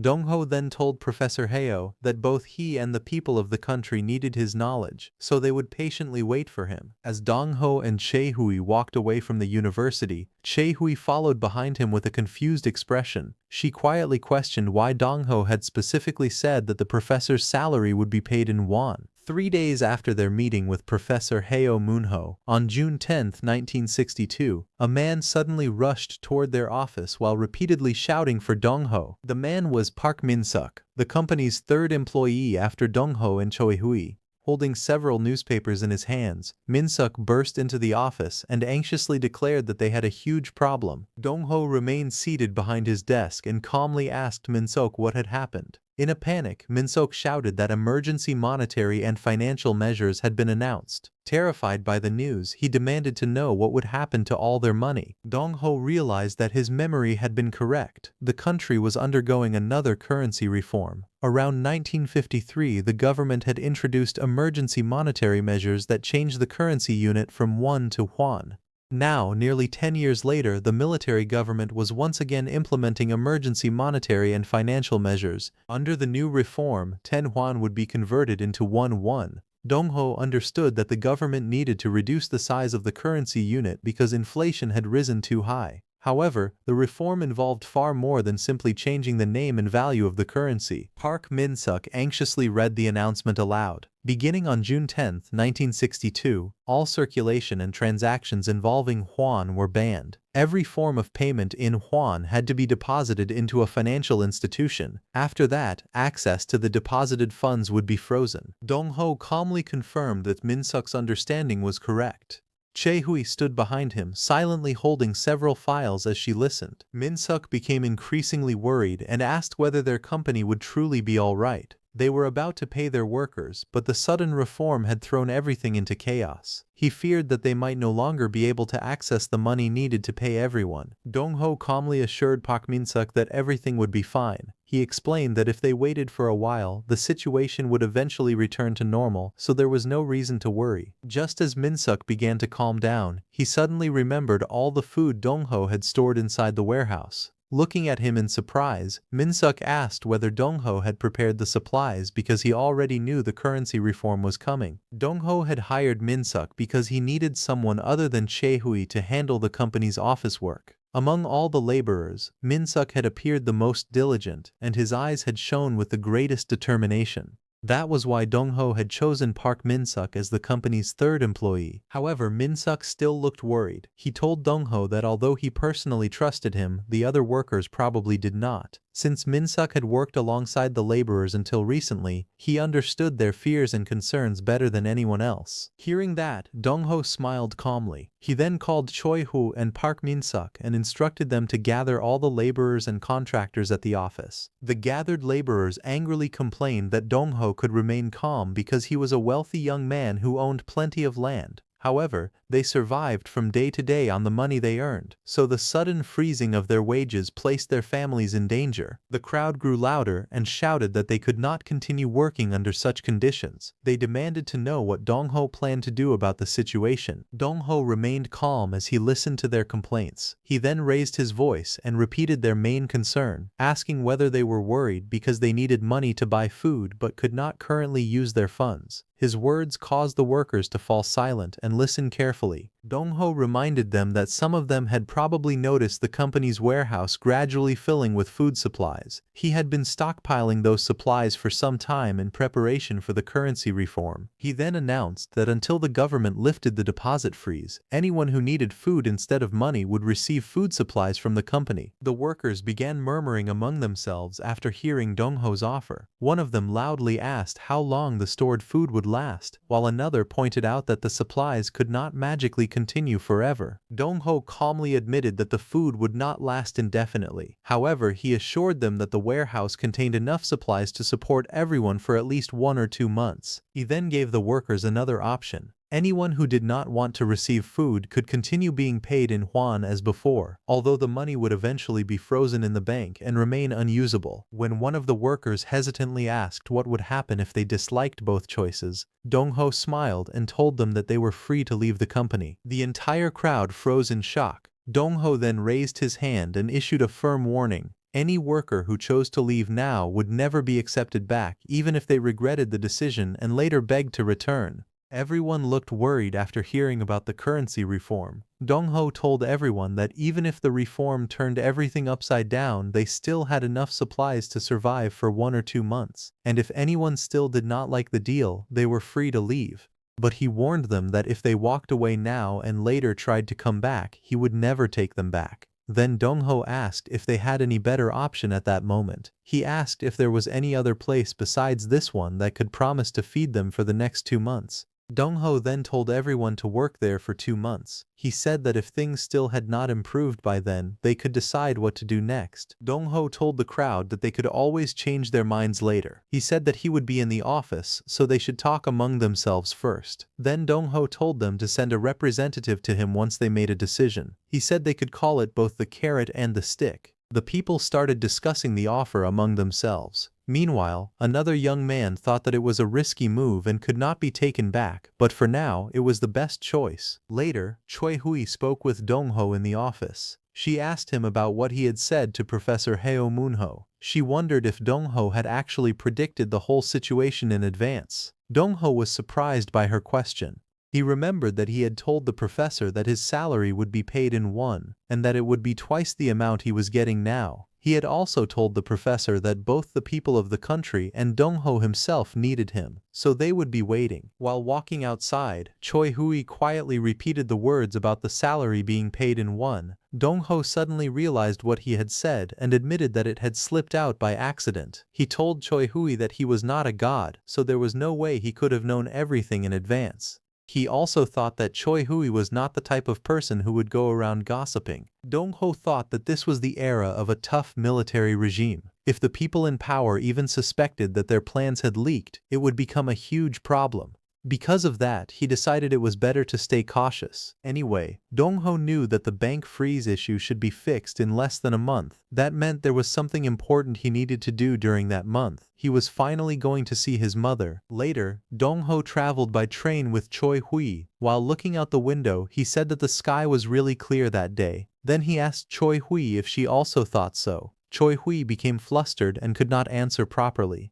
Dong-ho told her that she did not have to answer every little thing he said, and he offered her some water. Dong-ho thought there was no real reason for Choi Hui to come with him to see his mother. However, after staying by his side through the scouting and the currency reform, she seemed to be paying close attention to everything he did and trying to learn from every small detail. Choi Hui quietly listened while Dong-ho explained everything. While they were away, Park Min-suk was managing the company well, and the warehouses and buildings were being completed one after another. The workers had even formed a defense group. They took turns guarding the food warehouse all night to protect the center that fed them. Because of that, there was not much for Dong-ho to worry about back at the company. After that, Dong-ho and Choi Hui transferred buses in Daegu. Before long, they arrived in Gunwi. When Dong-ho got off the bus and looked around, his expression became serious. Soon he saw the village in the distance. As he looked at the quiet countryside, he thought that he would finally see his mother. Dong-ho and Choi Hui walked along a quiet mountain road.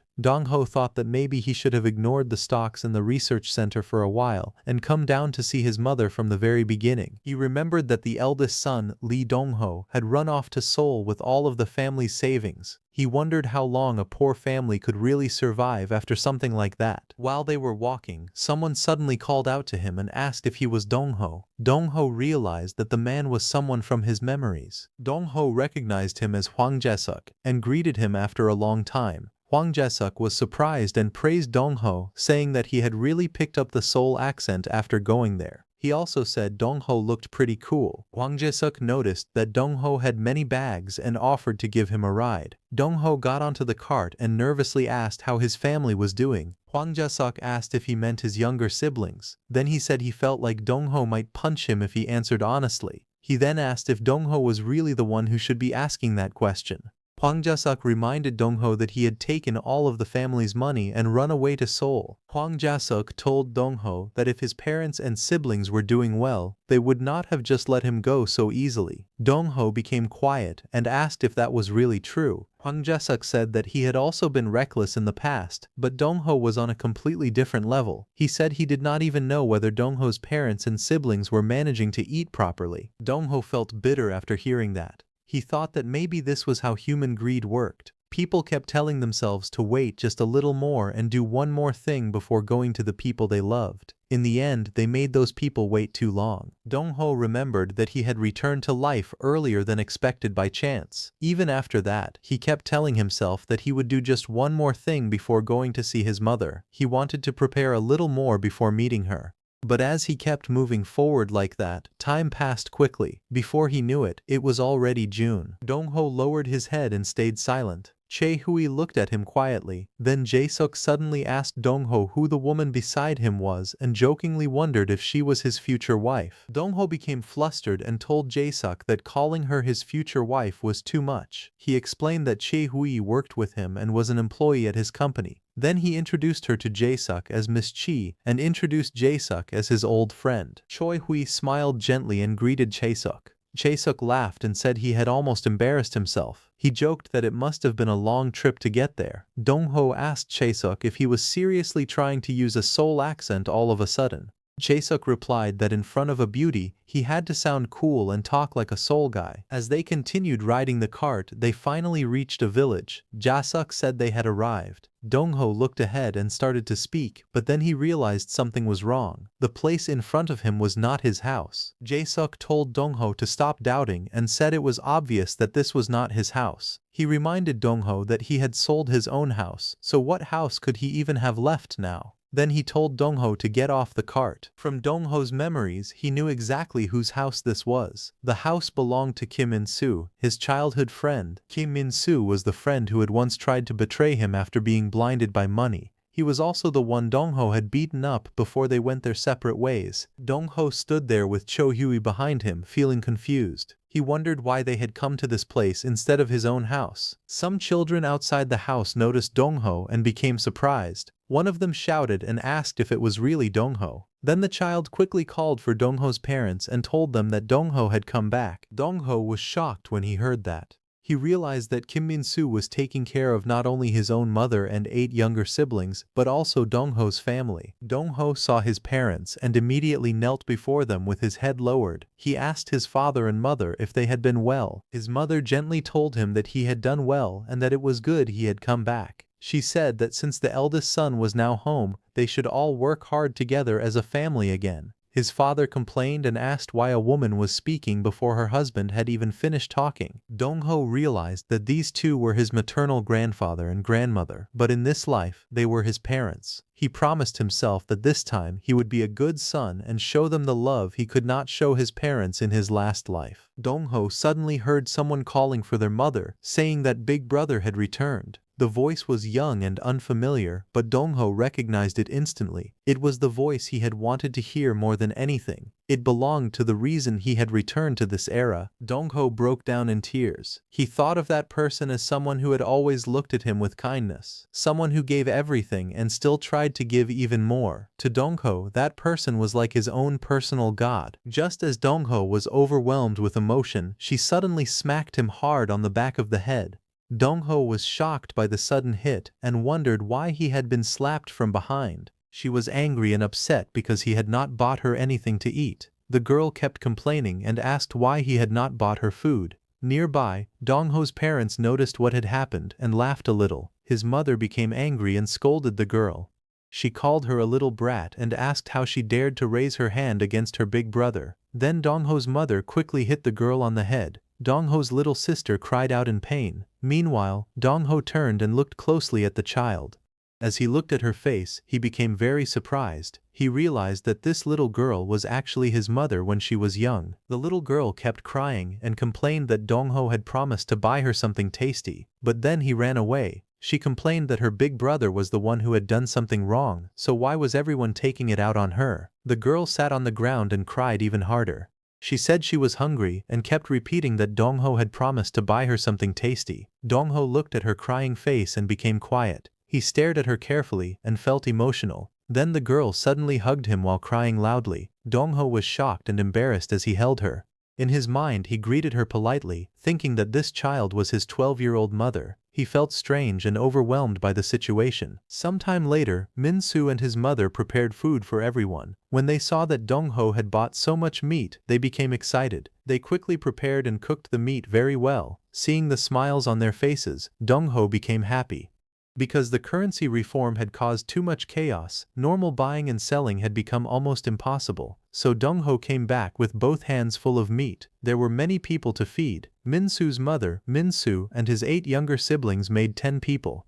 With Dong-ho's parents and siblings, there were 5 more people. Altogether, it was a very large group. Dong-ho looked at everyone and thought about how Min-soo had been taking care of all of them. he realized that Minsu had carried a heavy burden for a long time. Minsu then brought food to Dongho and told him to think of it as repayment for the beating he had received. He smiled and told Dongho to eat with him and have a drink together as friends. Dongho smiled softly after hearing this. The atmosphere became warmer. After that, Dongho's father told everyone to sit down and eat. The children immediately became excited and rushed toward the food while shouting happily. The little girl suddenly shouted for her mother while everyone was eating. Her mother became angry and asked why she was yelling at the table during the meal. The girl looked at the bowls and became even more upset. She noticed that Dongho's bowls were full of meat, while her own bowl only smelled like chicken. She complained loudly because she felt it was unfair. Dongho smiled and called the girl by her name, Gyeongsuk. He told her to switch bowls with him. The girl was surprised and asked if he really meant it. After switching bowls, Gyeongsuk became very happy. She ate the chicken leg with great excitement and told her mother that it tasted very good. She said it melted in her mouth. Dongho laughed softly as he watched her enjoy the food. But the girl still complained that her mother, father and big brother had been keeping all the good food for themselves until now. Dongho smiled gently and asked if the food was good. Then he told her to eat a lot. He said that from now on, her big brother would buy her plenty of meat so she could eat as much as she wanted. Dongho looked down quietly, and suddenly his chest began to ache. He looked at the 12-year-old Lee Gyeongsuk, who was happily eating in front of him. He thought that the young Lee Gyeongsuk he had never seen in Min-wook's life was very bright and pure. She said whatever she wanted without holding back, and smiled like any normal child. Dongho wondered how many hardships she had gone through in life. He wondered how many times she had swallowed her pain, held her chest in secret, and comforted herself while moving forward. He remembered his mother from his own life. During meals, she would say that she did not really like meat, and that the lettuce was fresh and tasty. Dongho realized that she had probably only said that so others could eat the meat instead. That thought made Dongho feel even heavier inside. Later that night, Dongho sat outside with young Gyeongsuk under the night sky. Gyeongsuk told him that, to her, her big brother was the coolest person in the world. Dongho was surprised and said he was not cool at all. But Gyeongsuk said that her big brother was always cool, had handsome hands and was the nicest person to her. Then she looked at him and asked if he was going to become a thug. Dongho was caught off guard by her sudden question. Dongho sat with young Gyeongsuk resting on his lap. He gently asked her what she wanted him to become. He told her that whatever she said, he would do it. As he looked at her under the night sky, Dongho thought that this was the reason he had been reborn from the very beginning. It was not for some great cause, fame or success. He only wanted to make his mother happy. Dongho thought that if his mother at 12 years old wanted something from him, then no matter what it was, he would find a way to make it happen. Gyeongsuk began to say that she wanted her big brother to do what he wanted. Dongho was confused and asked what she meant. Gyeongsuk said that her big brother should do whatever he wanted. She told him that if he wanted to become a thug, then he should become a thug. And if he wanted to become president, then he should become president. He could do anything. Dongho was deeply moved by her words. He looked at her and thought that no matter the era, his mother had always been the one person who prayed only for his happiness. Dongho gently asked her if it was really okay for him to leave home again. Gyeongsuk said it was okay. She told him that if he lived his life while holding himself back and giving up on what he wanted, then they would also have to live like that. She said that if Dongho did not follow his heart, they would only feel bad too. Then Gyeongsuk told him to live the way he wanted. Dongho became quiet after hearing her words. He felt thankful from the bottom of his heart. He thanked her sincerely. As they sat together under the night sky, Dongho silently promised that he would protect Gyeongsuk. Gyeongsuk told Dongho to make sure he was truly happy. She said her big brother could do anything. Then, while half asleep, she said that he was the person she loved more than anyone in the whole world. Dongho looked at the night sky and held her quietly. Her words made him think about what he really wanted to do after being reborn. With his knowledge of the future, Dongho knew he could become rich and live a comfortable life. He could use his awareness of future events to gain money and power. But then he asked himself if that was truly what he wanted. Dongho thought about Gyeongsuk and the promise he had made to protect her. As he carried her in his arms, his expression became serious. In the end, Dongho realized that simply becoming rich was not what he truly wanted. The unclear plans he had after being reborn began to become clear in his heart. He decided that he wanted to live in a truly cool way. He wanted to do something that could help as many people as possible. He also wanted to become a big brother that Kyungsuk would be so proud of that it would make her excited. Dong-ho thought that this would be the last day he looked at her as his mother. From now on, he would see her as the young Kyungsuk standing in front of him. After being reborn, Dong-ho was glad that the first thing he chose was farming. He believed it was the right first step because it helped make sure there were no hungry children like Kyungsuk once was. He also wanted to make sure that none of the neighbors would starve to death. Dong-ho felt that this was a solid first step toward his new path. Then, under the night sky, Dong-ho carried his sister inside the house and made her sleep with Miss Chae. Looking at Dong-ho's sister's smiling face, Miss Choi called out to Dong-ho and told him that he had a good time with his little sister. Dong-ho replied that they had a lot to talk about, so their conversation became long. Then he looked at Miss Choi and said that since they were already on the subject, he had made a sudden decision. Miss Choi looked at him calmly and listened. Dong-ho then told her that he had some new tasks for her to start from tomorrow. The next morning, Dong-ho wondered about moving away from Gunwi. His family found it hard to imagine leaving Gunwi because they had lived there their whole lives. One of them said it might not change much since Dong-ho had said he would prepare a small plot of land for them to farm in Yeongdong. Dong-ho smiled and wondered if it would really be only a small plot. In the end, they decided that the whole family would move to Seoul. Dong-ho walked through the mountains and thought about Gunwi. It was not an impossible place to live, but transportation was difficult. With the current level of development, it was hard to even keep up with the news.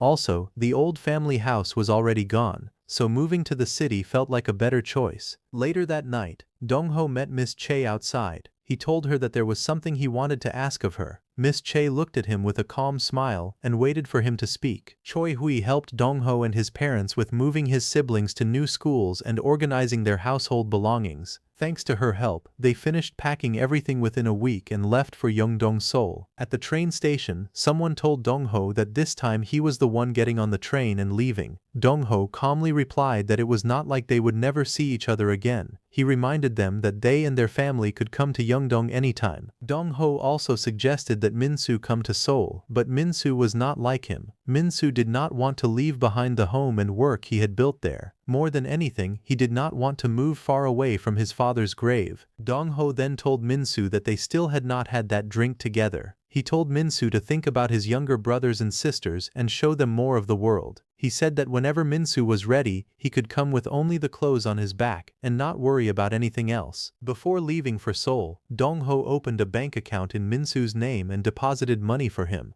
The deposit freeze from the currency reform would soon be lifted. Once Min-soo withdrew the money, he and his family would be able to eat and live comfortably for a while. Min-soo stood near the train and bowed deeply, feeling grateful for what Dong-ho had done for him. Dong-ho thought that because Min-soo had taken care of his family while he was gone, the money was not something he would ever miss.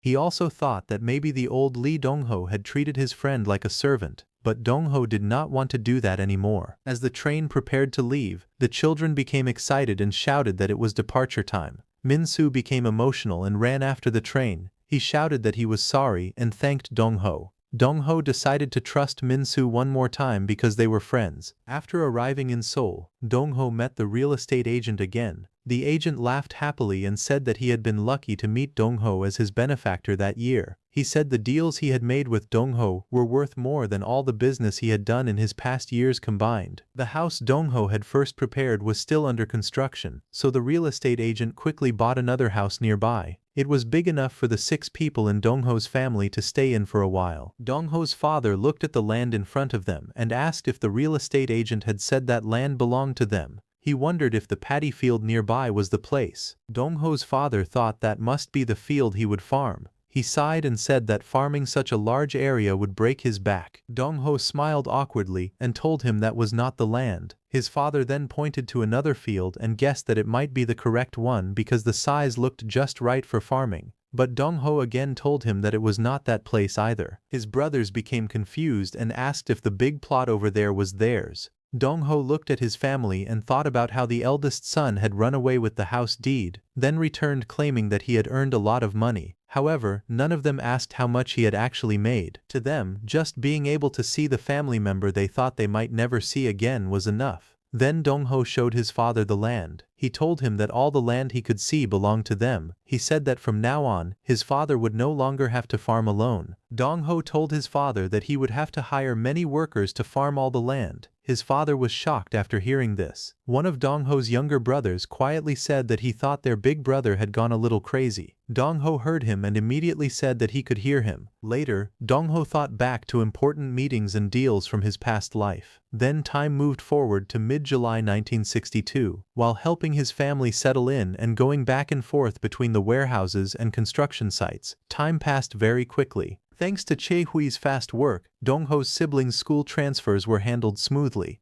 Gunhui had been a rural area, and Yongdong was still countryside too, so everyone adjusted without much trouble. As Choi He had more and more people to meet for work, she started wearing more practical clothes. Once the shock from the currency reform began to calm down, Professor Hyo Moonho decided to join Dongho. He probably accepted Dongho's offer not because of the salary or the title of research center director, but because he believed they might finally solve the hybrid sterility problem. Around the same time, the research center building was completed. Professor Heo and a few of his students and the researchers who had worked with Professor Heo also started coming to the center. Dongho knew they were not there because they trusted him. They came because they trusted Professor Heo. Professor Heo had placed his hopes on Dongho and told them about this new research center that they had never even heard of before. Dongho told them that commuting out to Yeongdong must be tiring. He said the dorms would be finished within a month or two, so he asked them to bear with it a little longer. Professor Heo replied that enduring things was what researchers were best at. He also said he had not been sure that a seed research center would really be built, but seeing it now made him excited to work. He thanked President Lee. However, he also said that even though the top-class facilities and preparations were wonderful, every researcher there was stretching their necks and waiting for the answer. Dongho sat calmly in front of the research team. The backgrounds and resumes of the people Professor Heo had brought with him were very impressive. It started with Chief Researcher Hong Sung-gu, who had quit his post at the Ministry of Agriculture to join them. Most of the researchers were already leading scholars in Korean agriculture, and in the future, they would become the driving force behind the country's agricultural development. They were all ready to throw themselves into one clear goal, which was to increase rice yields. Because of that, Dongho decided to show them a faster path. Of course, he already knew that path. He began by talking about a wish for a rich harvest in a barren age.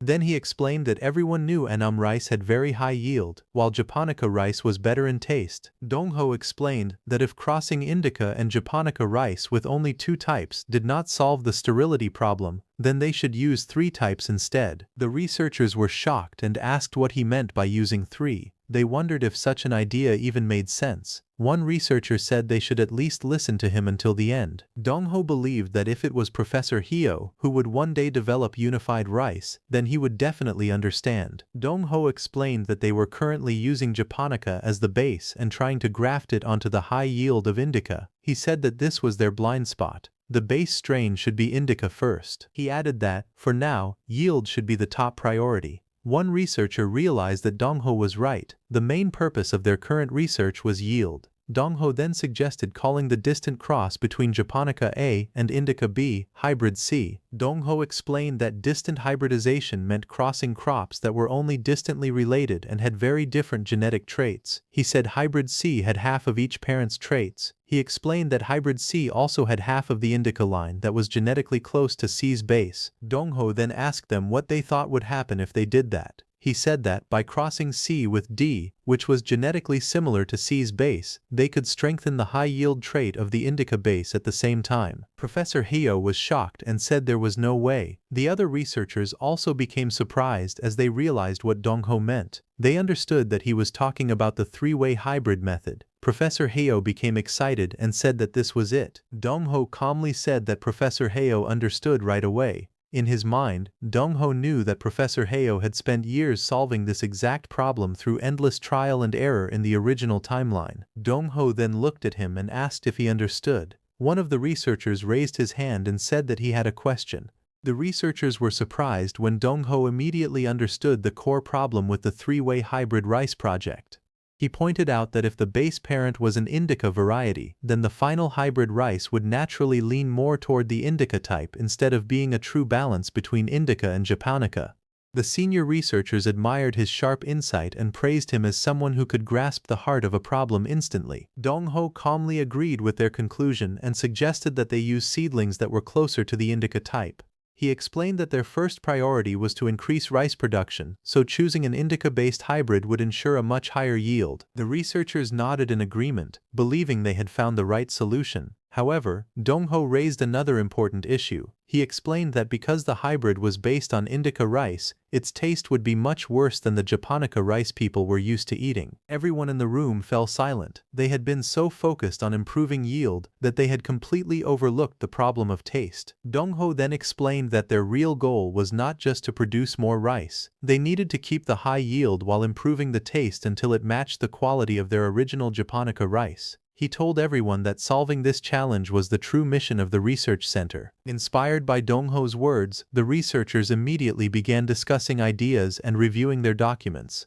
After a while, one of them asked whether, now that they had understood the core concept of three-way hybridization, they should quickly develop the new seedlings, distribute them across the country, and prepare next year's rice crops as soon as possible. Dong-ho explained that if they released the current hybrid rice, its taste would be terrible. At best, it would only prove that an indica variety could grow in Korea's climate. It would not achieve anything more than that.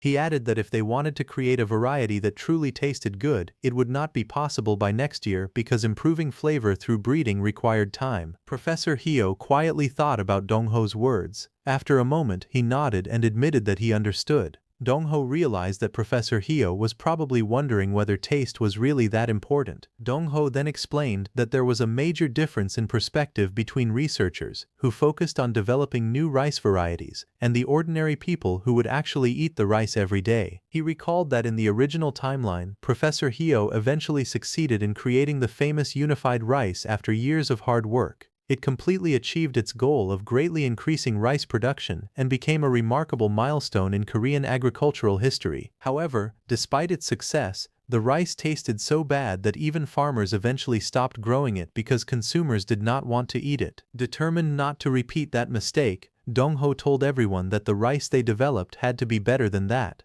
From then on, he visited the research center every day and used all the knowledge he remembered from the future to carefully review the researchers' results, helping them avoid mistakes and improve their work. Dong-ho spent every day guiding the researchers in the right direction. Using the knowledge he remembered from the future, he helped them avoid unnecessary trial and error, allowing their research to progress much faster. He knew that the three-way hybrid method was only a breeding technique. Depending on the order of the crossbreeding and the rice strains they selected, they could create a new variety that was even better than the unified rice developed in the original timeline. However, Dong-ho reminded himself not to rush. He realized they first had to successfully develop unified rice. Only after achieving that milestone would they have the foundation needed to continue improving it further. As he thought about the next step, Dong-ho remembered that the key japonica rice strain required for unified rice was located in Japan. On August 14th, Dong-ho informed the research center that he would be traveling to Japan with Mr. Park Min-suk. He politely asked if that arrangement was acceptable. Miss Choi did not answer immediately, making Dong-ho realize that something was bothering her. He quickly figured out that she was upset because she had not been chosen to join the trip to Japan. Thinking back to their previous visit to Gunhwai, Dong-ho remembered that she had actually been the one who felt the most uncomfortable during that trip. Dong-ho thought that this would be Park Min-suk's first business trip with him, so it would also be a good opportunity to learn more about Min-suk's personality and abilities. Just then, Park Min-suk happily rushed into the room and excitedly called out to Dong-ho. He thanked him over and over, saying that because of Dong-ho, he was finally getting the chance to travel overseas. Min-suk cheerfully declared that ever since meeting Dong-ho, his entire life had changed. Meanwhile, Miss Choi sat quietly at her desk, tapping on her tablet with an unhappy expression. Seeing her reaction, Min-suk laughed awkwardly and thanked Dong-ho once again before lowering his voice. He then asked if Miss Choi was in a bad mood. Dong-ho smiled and changed the subject.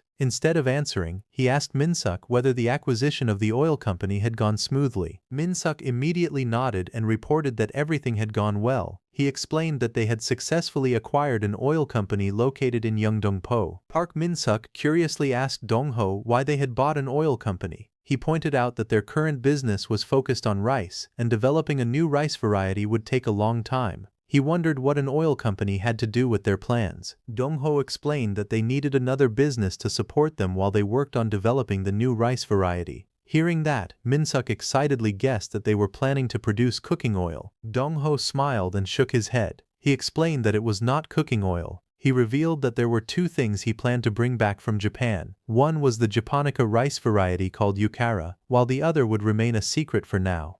He promised to explain everything after they returned from Japan because he was not yet certain it would work. Sometime later, Dong-ho told his parents about his trip. When Kyung-suk heard this, he started crying, saying that his big brother was about to leave him behind again. Dong-ho quickly went over and comforted him, gently explaining that he was only going to Japan for a short business trip and would return soon. However, Kyung-suk continued crying. He reminded Dong-ho that he had said the same thing before, but back then it had taken him a very long time to come home. Dong-ho gently patted his little sister's head, trying to reassure him that this time would be different. However, Kyung-suk did not believe him and reminded Dong-ho that he had once promised to help him achieve everything he wanted. He asked if he had ever broken that promise or changed his mind. Dong-ho admitted that it was not because he doubted him, it was that Japan simply felt like a frightening place to him. Although he had never experienced the Japanese occupation himself, he had grown up hearing many stories about the terrible things that had happened during that time. Dong-ho smiled gently and held Kyung-suk by the cheeks. He told him that he had already made an important decision. No matter what happened, he would always put their mother first. Then Dong-ho asked Kyung-suk if he wanted to come with him to Japan. Hearing those words, Kyung-suk was immediately surprised, while their parents quietly watched the scene with gentle smiles. After hearing Kyung-suk's fears, Dong-ho asked him if he was really willing to go to Japan with him.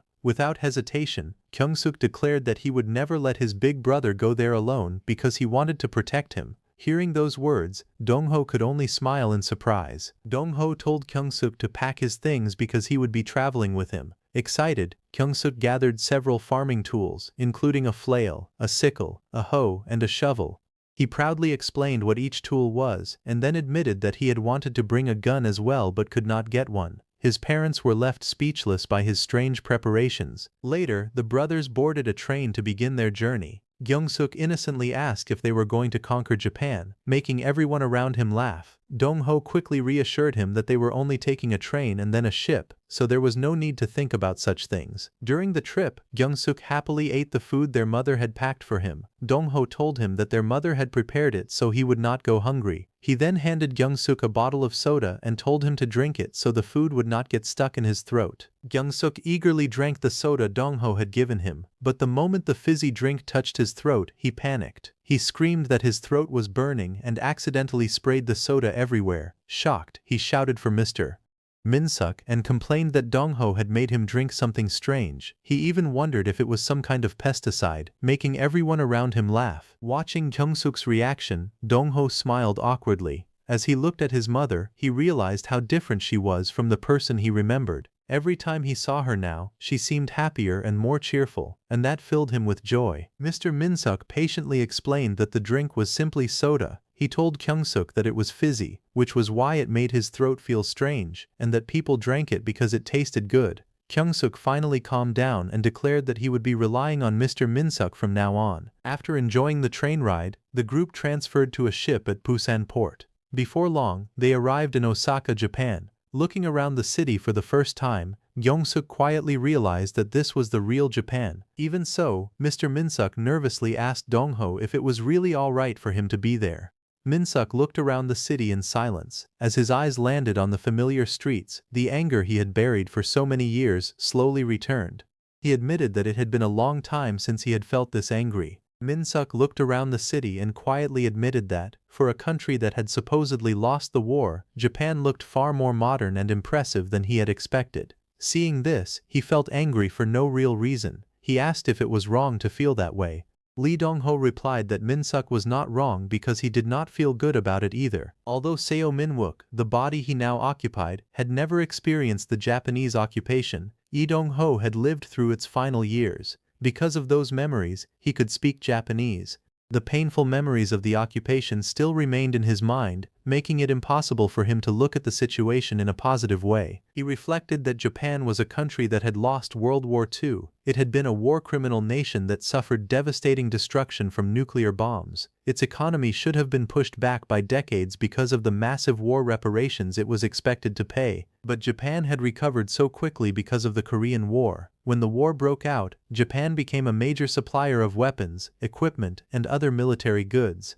That opportunity helped the country's economy recover at an incredible speed, allowing it to grow into the prosperous nation it was in 1962. Min-suk looked around in amazement and admitted that everything was honestly shocking. He said it felt like they had entered a completely different world. Lee Dong-ho told him that they still had a long journey ahead and that for now they should focus on what they had come to Japan to obtain. As they continued walking, Kyung-suk suddenly looked around at the people on the street with a confused expression. She asked Lee Dong-ho if the people around them were really Japanese. He smiled and confirmed that they were. Kyung-suk then innocently asked why none of them had horns on their heads. Lee Dong-ho was briefly speechless before gently explaining that people did not have horns. He then told Kyung-suk that Japanese people were still ordinary people, just like Koreans. Although Japan had committed many terrible acts in the past, that did not mean they should fill their hearts with prejudice against every Japanese person. Lee Dong-ho smiled at Kyung-suk and gently called her name. He told her that instead of focusing on Japanese people, she should remember Japan as a country.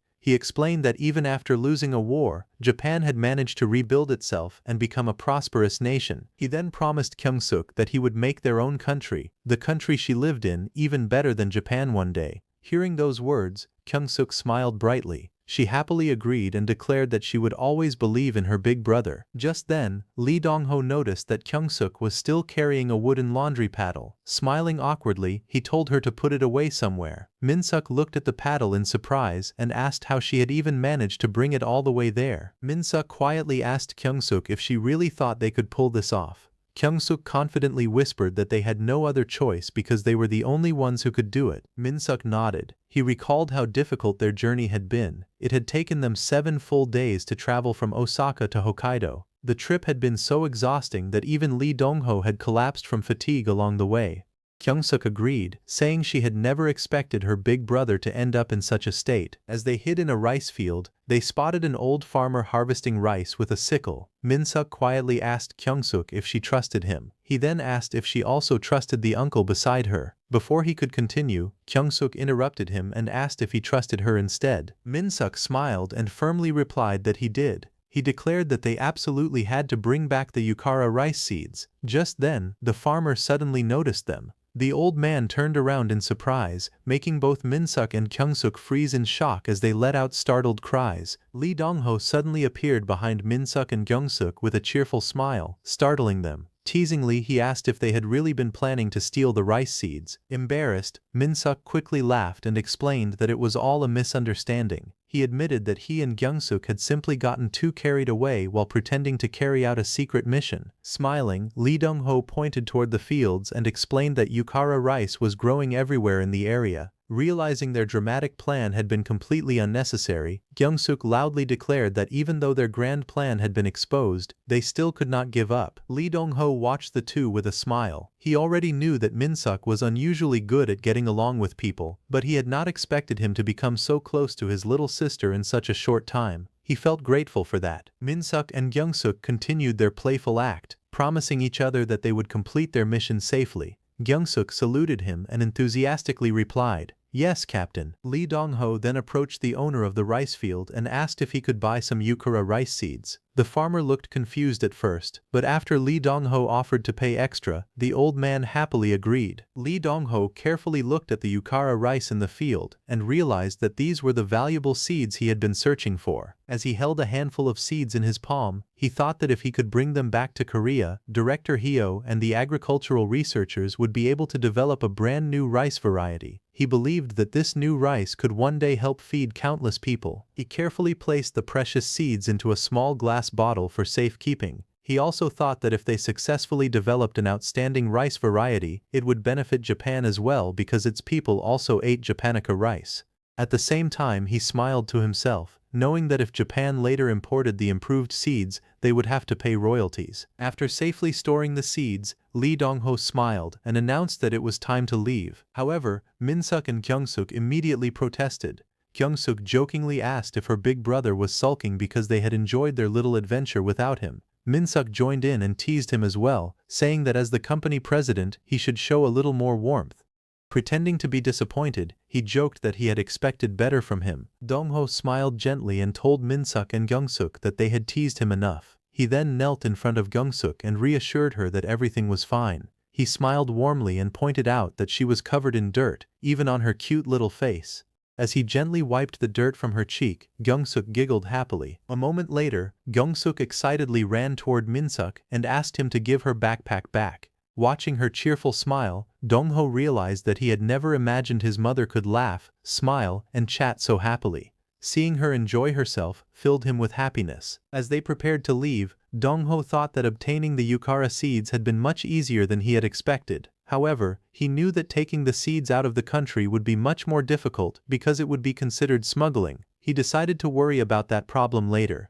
For now, he still had another important goal to complete, and he knew it would be even more difficult than the first. While they were walking, Min-suk curiously asked where Saitama was and why they were going there instead of returning home. Kyung-suk also looked at Dong-ho with curiosity and asked if they were not heading back to Korea yet. Dong-ho smiled and told the others that before returning home, there was one more place he wanted to visit. As they arrived at a small shop, Dong-ho thought to himself that the Yukara early maturing japonica rice was the first cotton seed Mokwon had brought him. Now, he believed he had found the second cotton seed, another important item that could change the future. The three entered the shop, and Dong-ho politely greeted the owner. He asked if the shop had instant ramen. After the owner showed it to him, Dong-ho apologized for the unusual request and asked if they could cook and eat the ramen there. He assured the owner that they would pay generously. Soon the shop owner prepared 3 steaming bowls of ramen for them. As Min-suk and Kyung-suk looked at the unfamiliar food, they asked Dong-ho what it was.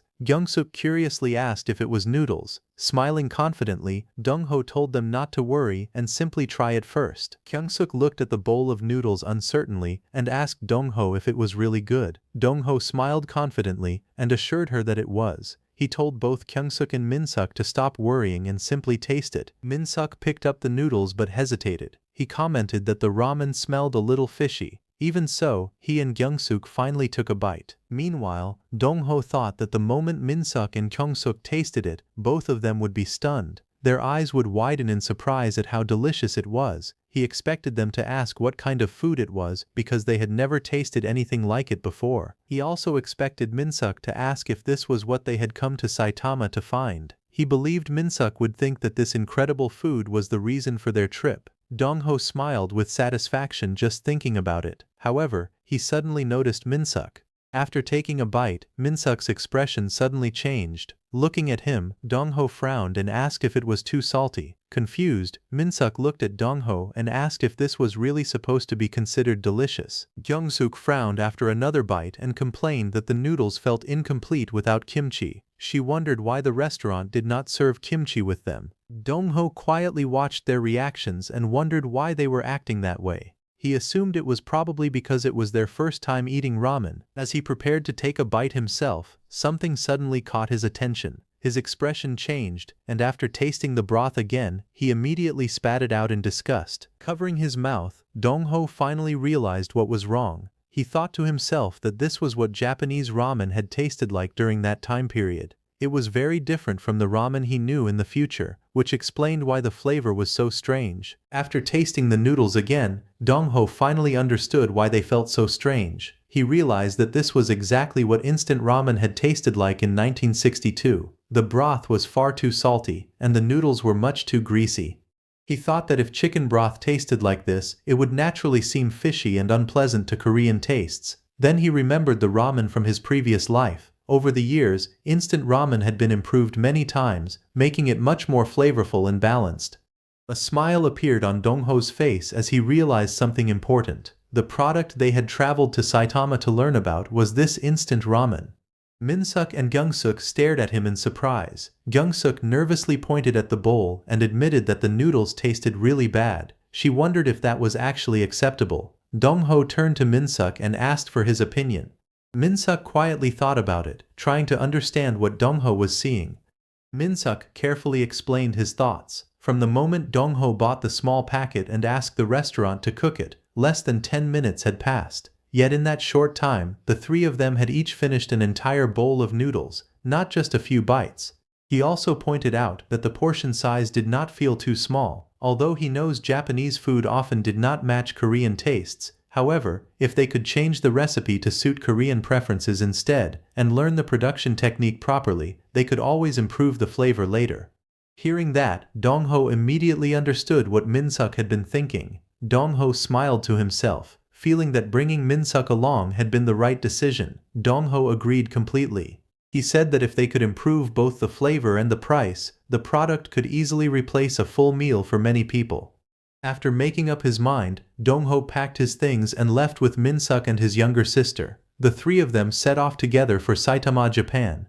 Meanwhile, Dong-ho spent his free time studying everything he could about instant ramen. He read books while eating bowl after bowl of noodles so he could understand the product better. During his research, he learned that the founder of Nissin Foods, Momofuku Ando, a Japanese businessman of Taiwanese origin, had created the world's first instant ramen, chicken ramen, in 1958. The product became an enormous success and helped Nissin Foods grow rapidly. He also discovered that Jun Jung-yoon, the chairman of Samyang Industrial, had once visited Momofuku Ando to learn the instant noodle business. However, Ando had refused to share his technology. The person who eventually transferred instant noodle technology to Samyang Industrial was actually one of Nissin's biggest rivals at the time. Dong-ho remembered that the person who had helped Samyang obtain instant noodle technology was Kiyosumi Okoi of Myojo Foods. Since he already knew the future, he decided to meet Kiyosumi Okoi before Samyang could reach him. He recalled that Samyang had originally launched its first instant ramen in August 1963. Even after considering the time needed to transfer the technology, he knew that meeting Kiyosumi Okoi now would still put him ahead of Samyang. As the train continued towards Saitama, his younger sister looked out the window and asked if they would one day be able to live as comfortably as the people around them. Dong-ho smiled and confidently told her that they would live an even better life than that. His younger brother added that if Dong-ho wanted something, he would surely make it happen. Hearing those words, the younger sister finally understood why her older brother had been working so hard. She nodded with determination, and Dong-ho smiled quietly. After arriving in Saitama, the three of them found a place to stay and unpacked their luggage. Without wasting any time, Dong-ho then headed straight to Myojo Foods. After arriving at the Myojo Foods Arashiyama plant, Min-suk were amazed by the enormous factory. Looked around in surprise, he exclaimed that it was huge. Dong-ho entered the reception area and politely introduced himself as Lee Dong-ho from Yeongdong Foods in Korea. He then explained that he wanted to meet the company's president, Kiyosumi Okoi. The receptionist asked whether he had an appointment. Dong-ho awkwardly admitted that he did not, but he sincerely hoped to meet President Okoi. As expected, the receptionist apologized and explained that meeting the president without an appointment would be difficult. The receptionist smiled and picked up the telephone, and politely asked if he could wait in the lobby for a while. Hearing this, Dong-ho became surprised. While waiting in the lobby, he thought that no one had asked them to leave. He wondered if that meant they might actually get a chance to meet President Kiyosumi Okoi if they waited long enough. As he sat there, Dong-ho remembered that, in the original history, Samyang's chairman Jun had successfully met President Okoi. However, he reminded himself that he was not Chairman Jun, so there was no guarantee the same thing would happen. His companion quietly asked whether simply waiting would really allow them to meet the president. Dong-ho admitted that he did not know. Since they had arrived without an appointment, all they could do was wait patiently and hope for an opportunity. Not long afterward, the receptionist walked over and called Dong-ho's name. She smiled and informed him that President Okoi had agreed to meet him and that she would lead him to the president's office. Dong-ho and his companion were both stunned. They had expected to wait for hours, but they were invited in almost immediately. Still surprised, Dong-ho followed the receptionist and entered President Okoi's office. President Kiyosumi Okoi welcomed Dong-ho warmly and greeted him with a smile. He noted that Dong-ho had come all the way from Korea. Dong-ho politely introduced himself as Lee Dong-ho from Yeongdong Foods in Korea. In return, the older man introduced himself as Kiyosumi Okoi, the president of Meijo Foods. The two men shook hands, and Dongho immediately noticed how polite and respectful Okoi was. Nothing about his kindness felt fake or forced.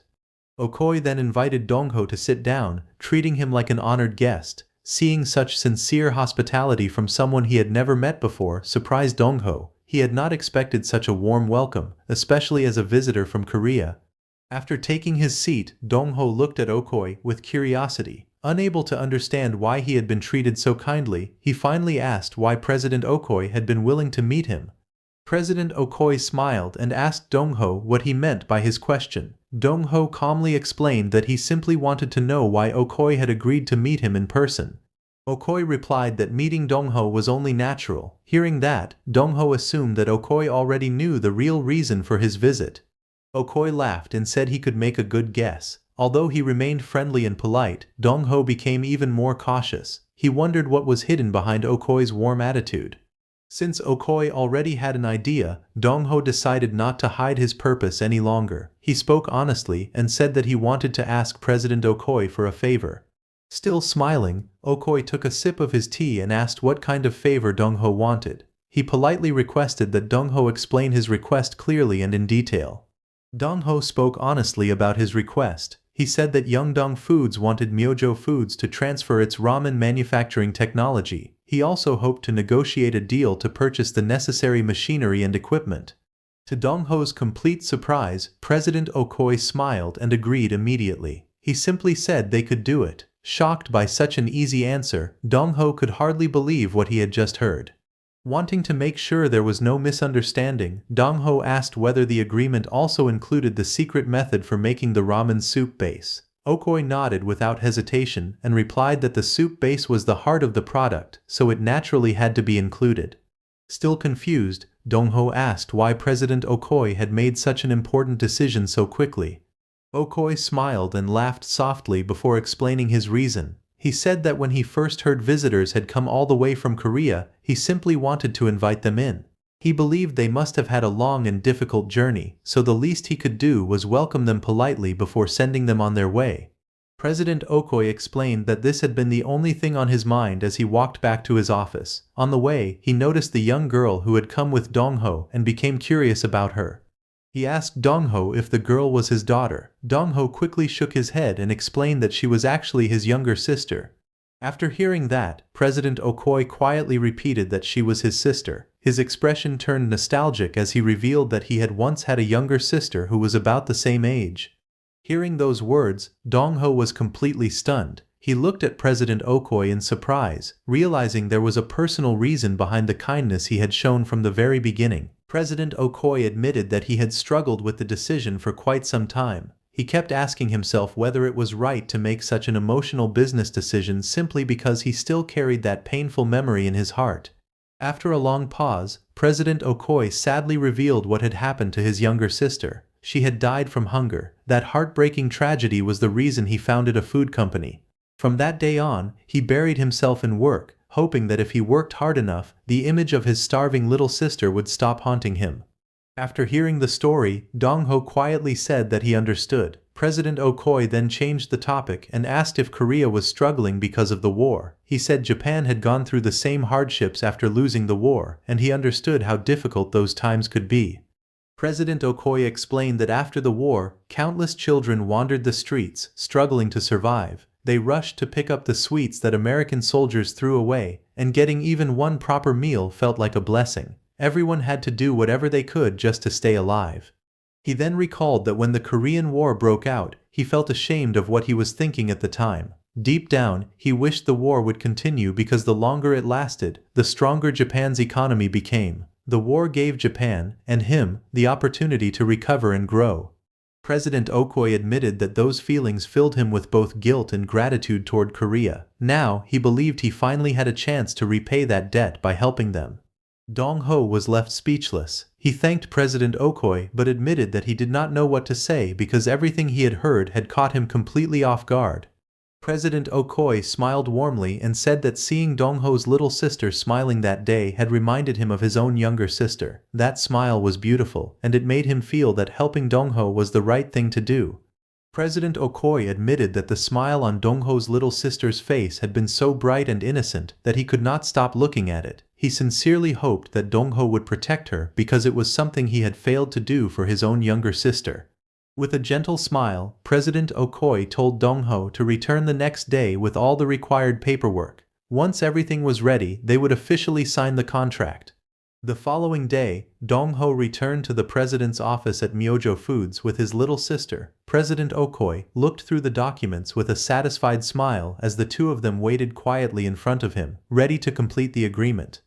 Meanwhile, confused, Park Min-suk scratched his head and asked President Dongho what he meant. Dongho smiled and announced that Park Min-suk would remain at Myojo Foods to learn the technology. Startled, Min-suk pointed at himself in disbelief and asked if the president really meant him. Dongho explained that someone had to properly learn the technology. However, Min-suk could not understand why President Dongho had chosen him instead. Before the conversation continued, Dongho politely asked President Okoye to excuse them for a moment so he could speak with Min-suk privately. Laughing warmly, President Okoye agreed and told them to take all the time they needed. Then Dongho turned to Min-suk and casually asked how old he was. Still confused, Min-suk replied that he was 25 years old and wondered what his age had to do with anything. Dongho smiled and said that being 25 was perfect. He then surprised Min-suk by announcing that he would become the new director of Yeongdong Foods. Park Min-suk was completely stunned by Dongho's sudden announcement. In shock, he could only stare at him and ask if he had heard correctly.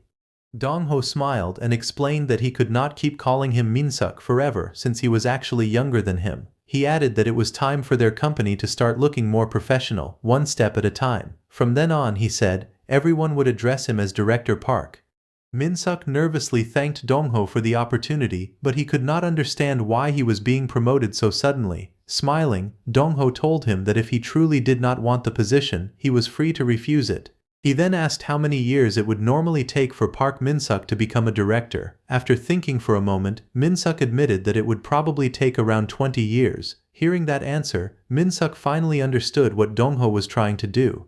He respectfully bowed his head and thanked him, saying that he looked forward to working with him from then on. Dongho believed that Park Min-suk had already proven his good character. At first, he had hired him simply because he was hardworking, but over time he realized that Min-suk had a natural talent for building strong relationships with people. Dongho thought that once the ramen business started growing and more employees joined the company, Min-suk's ability to connect with people would become one of the company's greatest strengths. After that, the company president Okoye suggested that they finalize the contract. They agreed that Park Min-suk would stay behind in Japan first to learn the ramen-making technology. As for the ramen machines, they decided that when Min-suk returned to Korea, the payment would be completed and the machines would be shipped together. Dongho noticed that the contract terms barely needed any changes. He sincerely thanked the president, saying that he had been extremely accommodating and that he was honestly overwhelmed by his generosity. President Okoye laughed and said that if he was going to repay a debt, he wanted to do it properly. He also asked Dongho to promise that once the factory was fully operational, he would send his staff to inspect it. Dongho agreed without hesitation, and President Okoye confirmed the arrangement. As they finished signing the contract, the president looked at the little girl beside Dongho and smiled. He remarked that Dongho's little sister was truly adorable. He admitted that he had wanted to meet her in person at least once and was happy that she had come with Dongho. Dongho smiled and told President Okoye that there was no need to thank him. Instead, he said he was the one who was grateful that the president thought so highly of his little sister. After that, both of them shook hands warmly. President Okoye wished Dongho the best of luck, and Dongho thanked him before leaving. Later, the scene shifted to Osaka port. Dongho found Gyeong-suk and Min-suk still together. Min-suk was hugging the little girl tightly while crying with emotion, calling her name over and over again. Gyeong-suk quietly called him Uncle Min-suk and tried to comfort him, but he could not stop crying. Dongho watched them and realized that even after 30 minutes, Min-suk was still overwhelmed with emotion. After a while, Dongho announced that it was time for him to leave. At that moment, Gyeong-suk pushed him backward and told Min-suk that she is leaving, and told him that she would see him again when he returned, reminded him that she had already given in to him enough times. She told him that he was no longer a little child. Hearing that, Minsuk burst into tears and cried that Gyeongsuk had betrayed him. Gyeongsuk simply smiled and reminded him that he had said Dongho would only be gone for a month or two. She told him that when he came back they would have plenty of time to play together. Dongho and Gyeongsuk then walked away while Minsuk watched them sadly. Before leaving, Dongho turned to Minsuk and said that he was counting on him from now on. He reminded him that the future of Yeongdong Foods was now in director Park Minsuk's hands. Minsuk respectfully accepted the responsibility.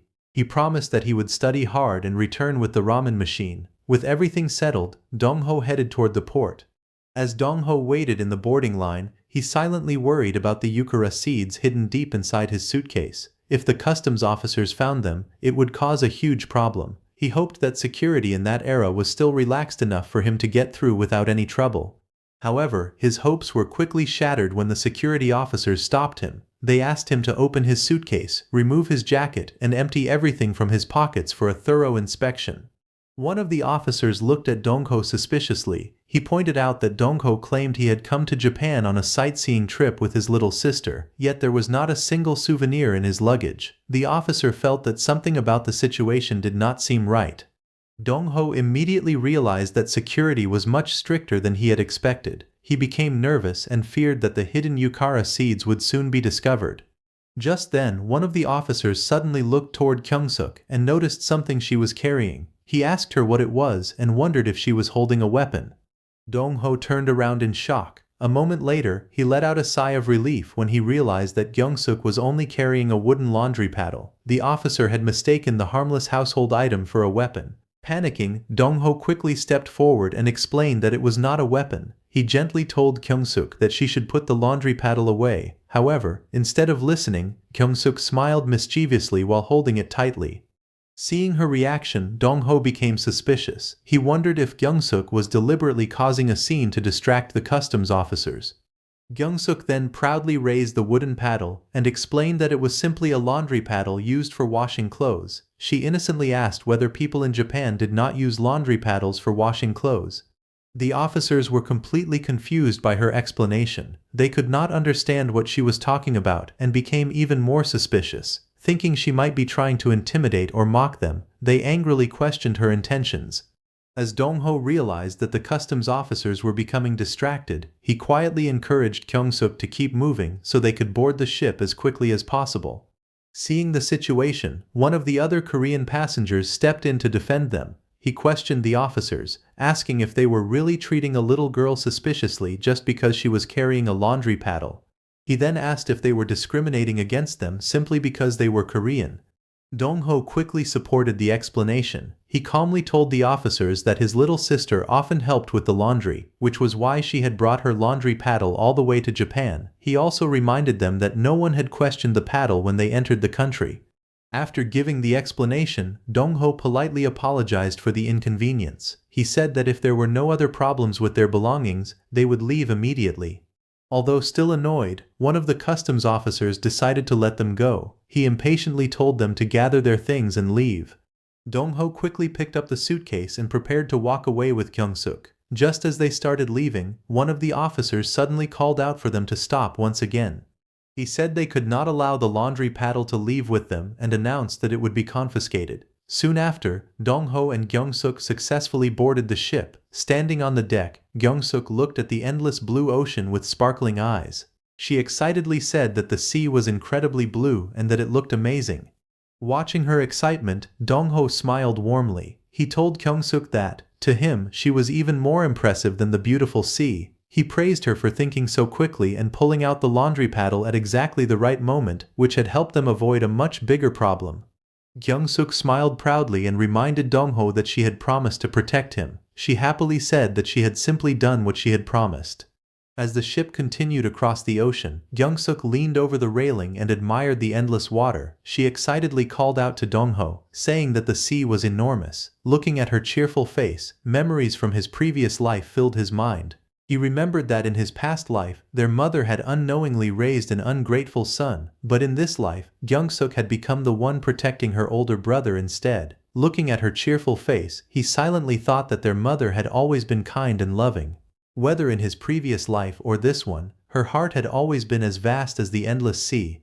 Sometime later, Dong-ho arrived at a research institute and met President Lee. The researchers warmly welcomed him and thanked him for everything he had done. President Lee humbly replied that it was nothing. One of the researchers then asked whether he had managed to obtain the early maturing japonica rice seeds. Dong-ho took out a small bottle filled with rice seeds, but before he could hand it over, a researcher explained that the Yukara rice had already been claimed by chief researcher Kim Dae-hee. Hearing that, Dong-ho laughed and said he had been a step too late. Even so, he was happy that they had managed to obtain the seeds at all. Smiling, Dong-ho modestly said they could simply call it luck if they wanted. President Lee, however, disagreed. He replied that if it really was luck, then meeting Dong-ho felt like something that heaven itself had arranged. Professor Hyo carefully examined the rice seeds and quickly realized how valuable they were. Looking at them, he felt as if years of trial and error had been skipped in a single moment. He believed the seeds had brought them much closer to developing a completely new high-yield rice variety. The researchers explained that by using an early maturing japonica rice and adjusting its growing period to express indica traits, they could create the perfect combination through the Yukara rice. Everyone became excited because they knew this breakthrough would allow many new projects to move forward. With a clear goal now in mind, President Lee set the company's direction for the future. Following his leadership, the employees immediately began working toward that goal.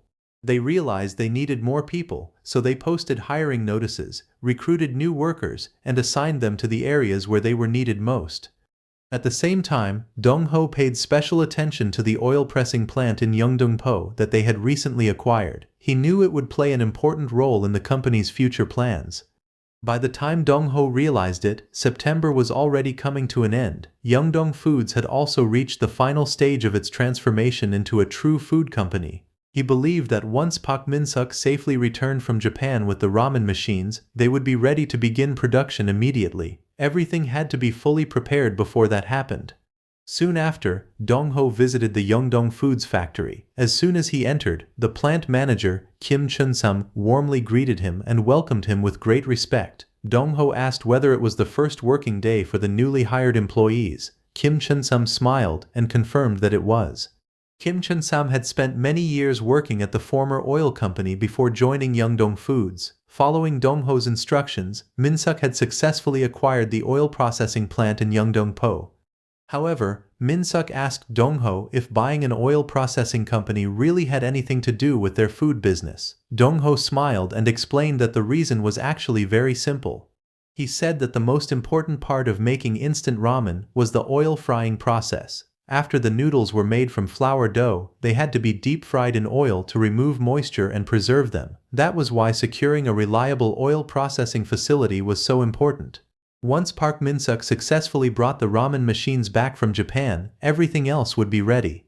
The former oil company, now renamed Yeongdeung Foods, would become the foundation of their future ramen business. As he looked around the factory, he suddenly fell silent. His eyes landed on the workers around him.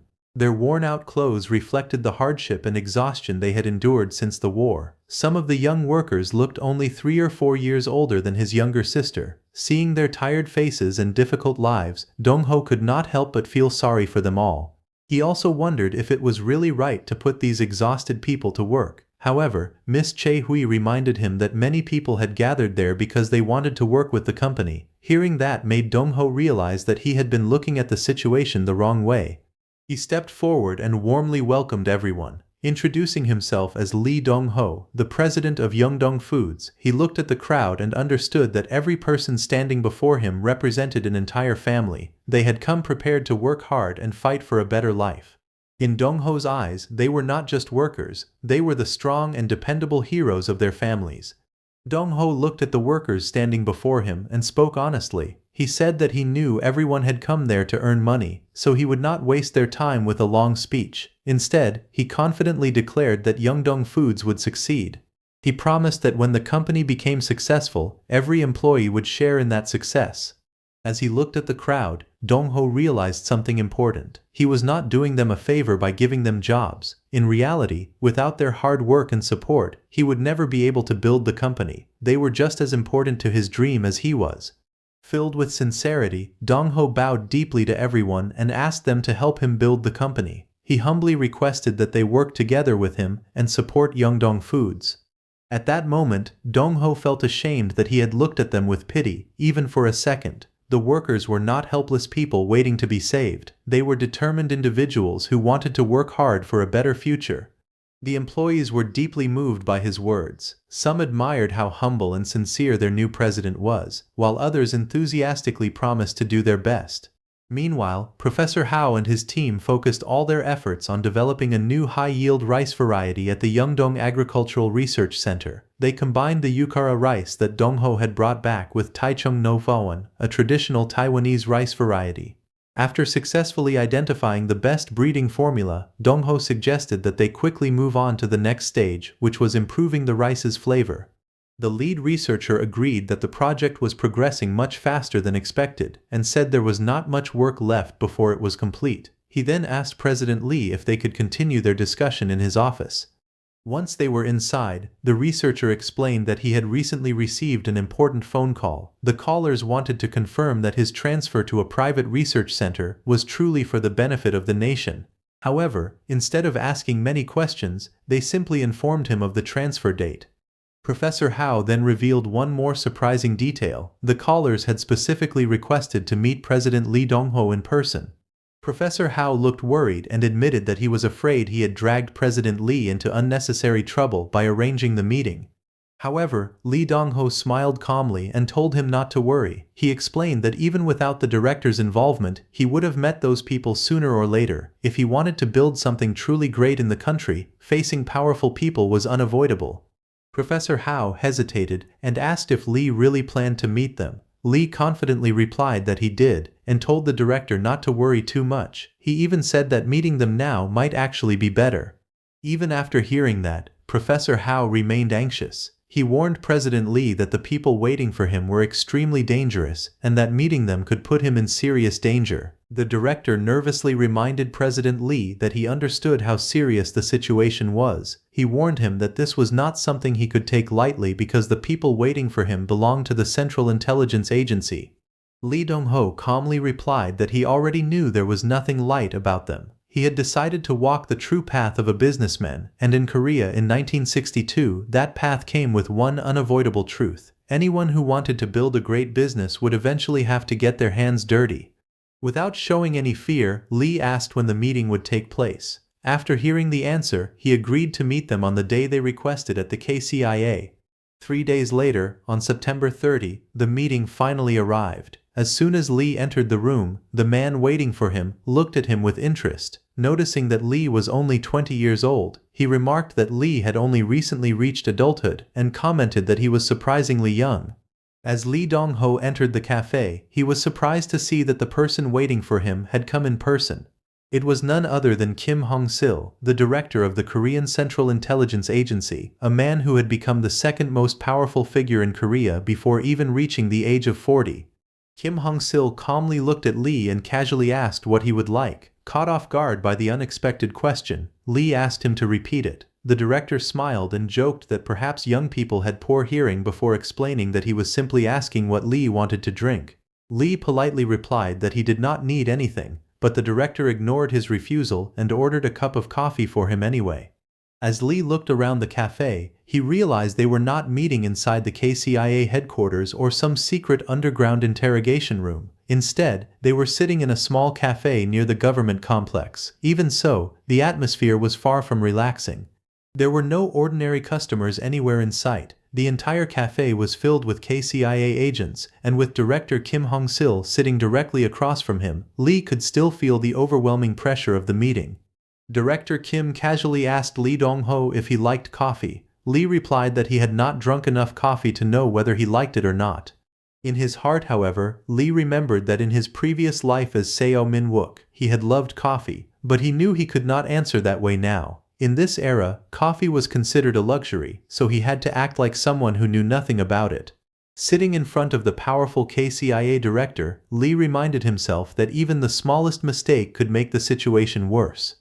Director Kim quietly took a sip of his coffee before deciding to get straight to the point. He calmly told Lee to send Professor Heo Munho back. Since the professor had willingly gone to Lee on his own, the director said he would not make a major issue out of it. Lee immediately felt the overwhelming pressure coming from Director Kim. Even though he knew many things about the future, he realized that, at this moment, he was still insignificant compared to the powerful KCIA director. Knowing one wrong sentence could change everything, he carefully thought about every word before speaking.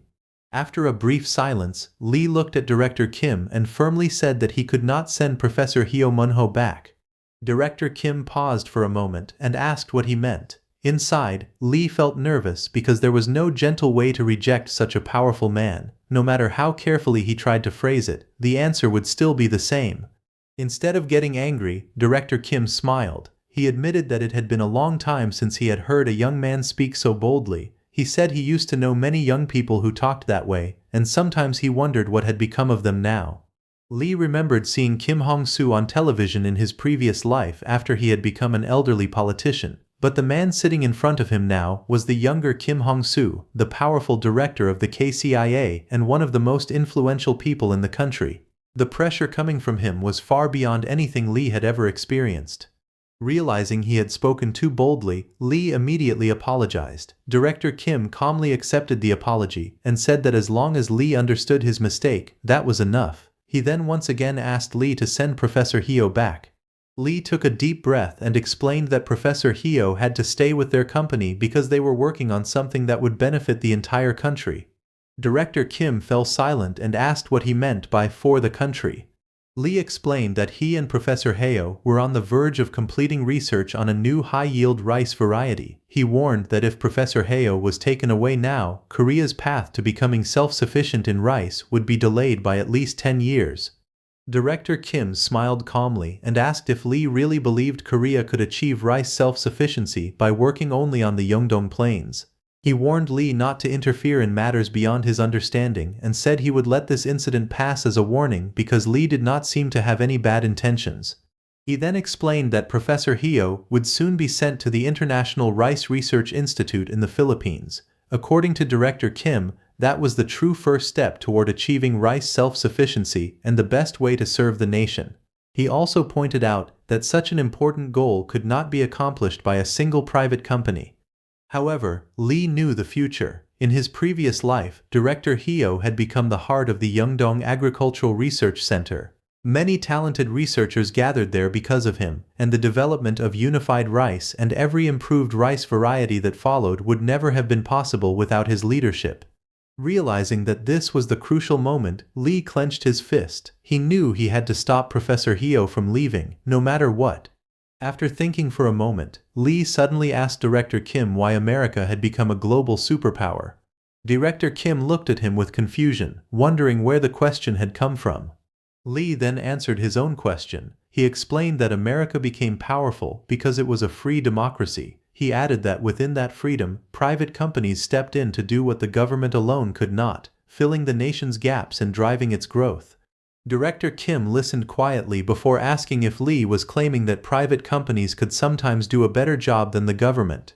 Lee calmly shook his head. He explained that both the government and the private sector had their own responsibilities. Each had different roles, and both were important in their own way. Director Kim frowned and asked if Lee was trying to lecture him. Lee immediately denied it. He said he was only trying to say that his company could accomplish this task. Hearing that, Director Kim's expression turned cold. He warned Lee that he had only allowed him to speak because he was young and inexperienced. He reminded Lee that he clearly did not understand who he was talking to. Even so, Lee did not back down. Looking straight at Director Kim, he confidently declared that he could speed up Korea's path to rice self-sufficiency.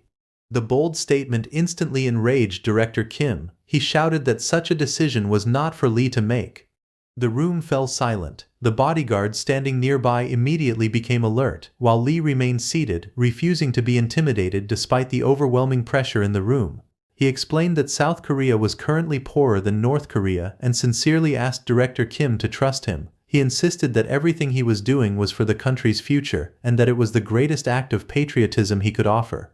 Those words instantly enraged Director Kim. He exploded in anger, shouted at Lee for mentioning North Korea, and demanded to know what he had just said. Before Lee could react, one of the bodyguards grabbed him by the head and slammed him face first onto the table. The dishes and cups scattered across the table as the guards pinned him down. Standing over Lee, Director Kim coldly declared that Professor He's rice research was already close to success. He argued that the government only needed to take over the research and complete the remaining work themselves. With complete confidence, Director Kim declared that that was the true meaning of patriotism. Even while being pinned to the table, Lee refused to give up. Through the pain, he shouted that he had to be the one to continue the research. He explained that the current rice was only the first step, and that there was still a long way to go before the project was truly complete. As the bodyguards continued beating him, Lee desperately tried to explain that every region needed different kinds of rice. New varieties had to be developed to resist pests and diseases, and people would only accept them if the rice also tasted good. However, Director Kim ignored every word. He watched coldly as the bodyguards repeatedly punched and kicked Lee while he struggled to finish his explanation. Even after being beaten to the ground, Lee continued insisting that the research required much more work. Finally, Director Kim ordered the bodyguards to stop and let Lee go. Looking down at the bruised young man, he asked one last time if Lee truly believed that he alone had to complete the research. Slowly pulling himself up with blood on his face, Lee smiled despite his injuries. Without any hesitation, he answered that yes, he had to be the one to do it. Even after being beaten badly, Lee looked straight at Director Kim and calmly said that this was the only way he could truly serve his country. He added that Director Kim also had his own way of serving the nation. Director Kim frowned in confusion and asked what kind of person Lee really was. Wiping the blood from his face, Lee explained that if he handled the project himself, everything would move much faster. At the same time, he understood that the government could not simply wait until every rice strain had been fully perfected before taking action. Hearing this, Director Kim narrowed his eyes and questioned how Lee could be so certain. Lee smiled despite his injuries and replied that he had a way to buy the government enough time while he continued improving the rice. Curious, Director Kim stepped closer, grabbed Lee by his torn shirt and demanded to hear this so-called plan that could buy them more time.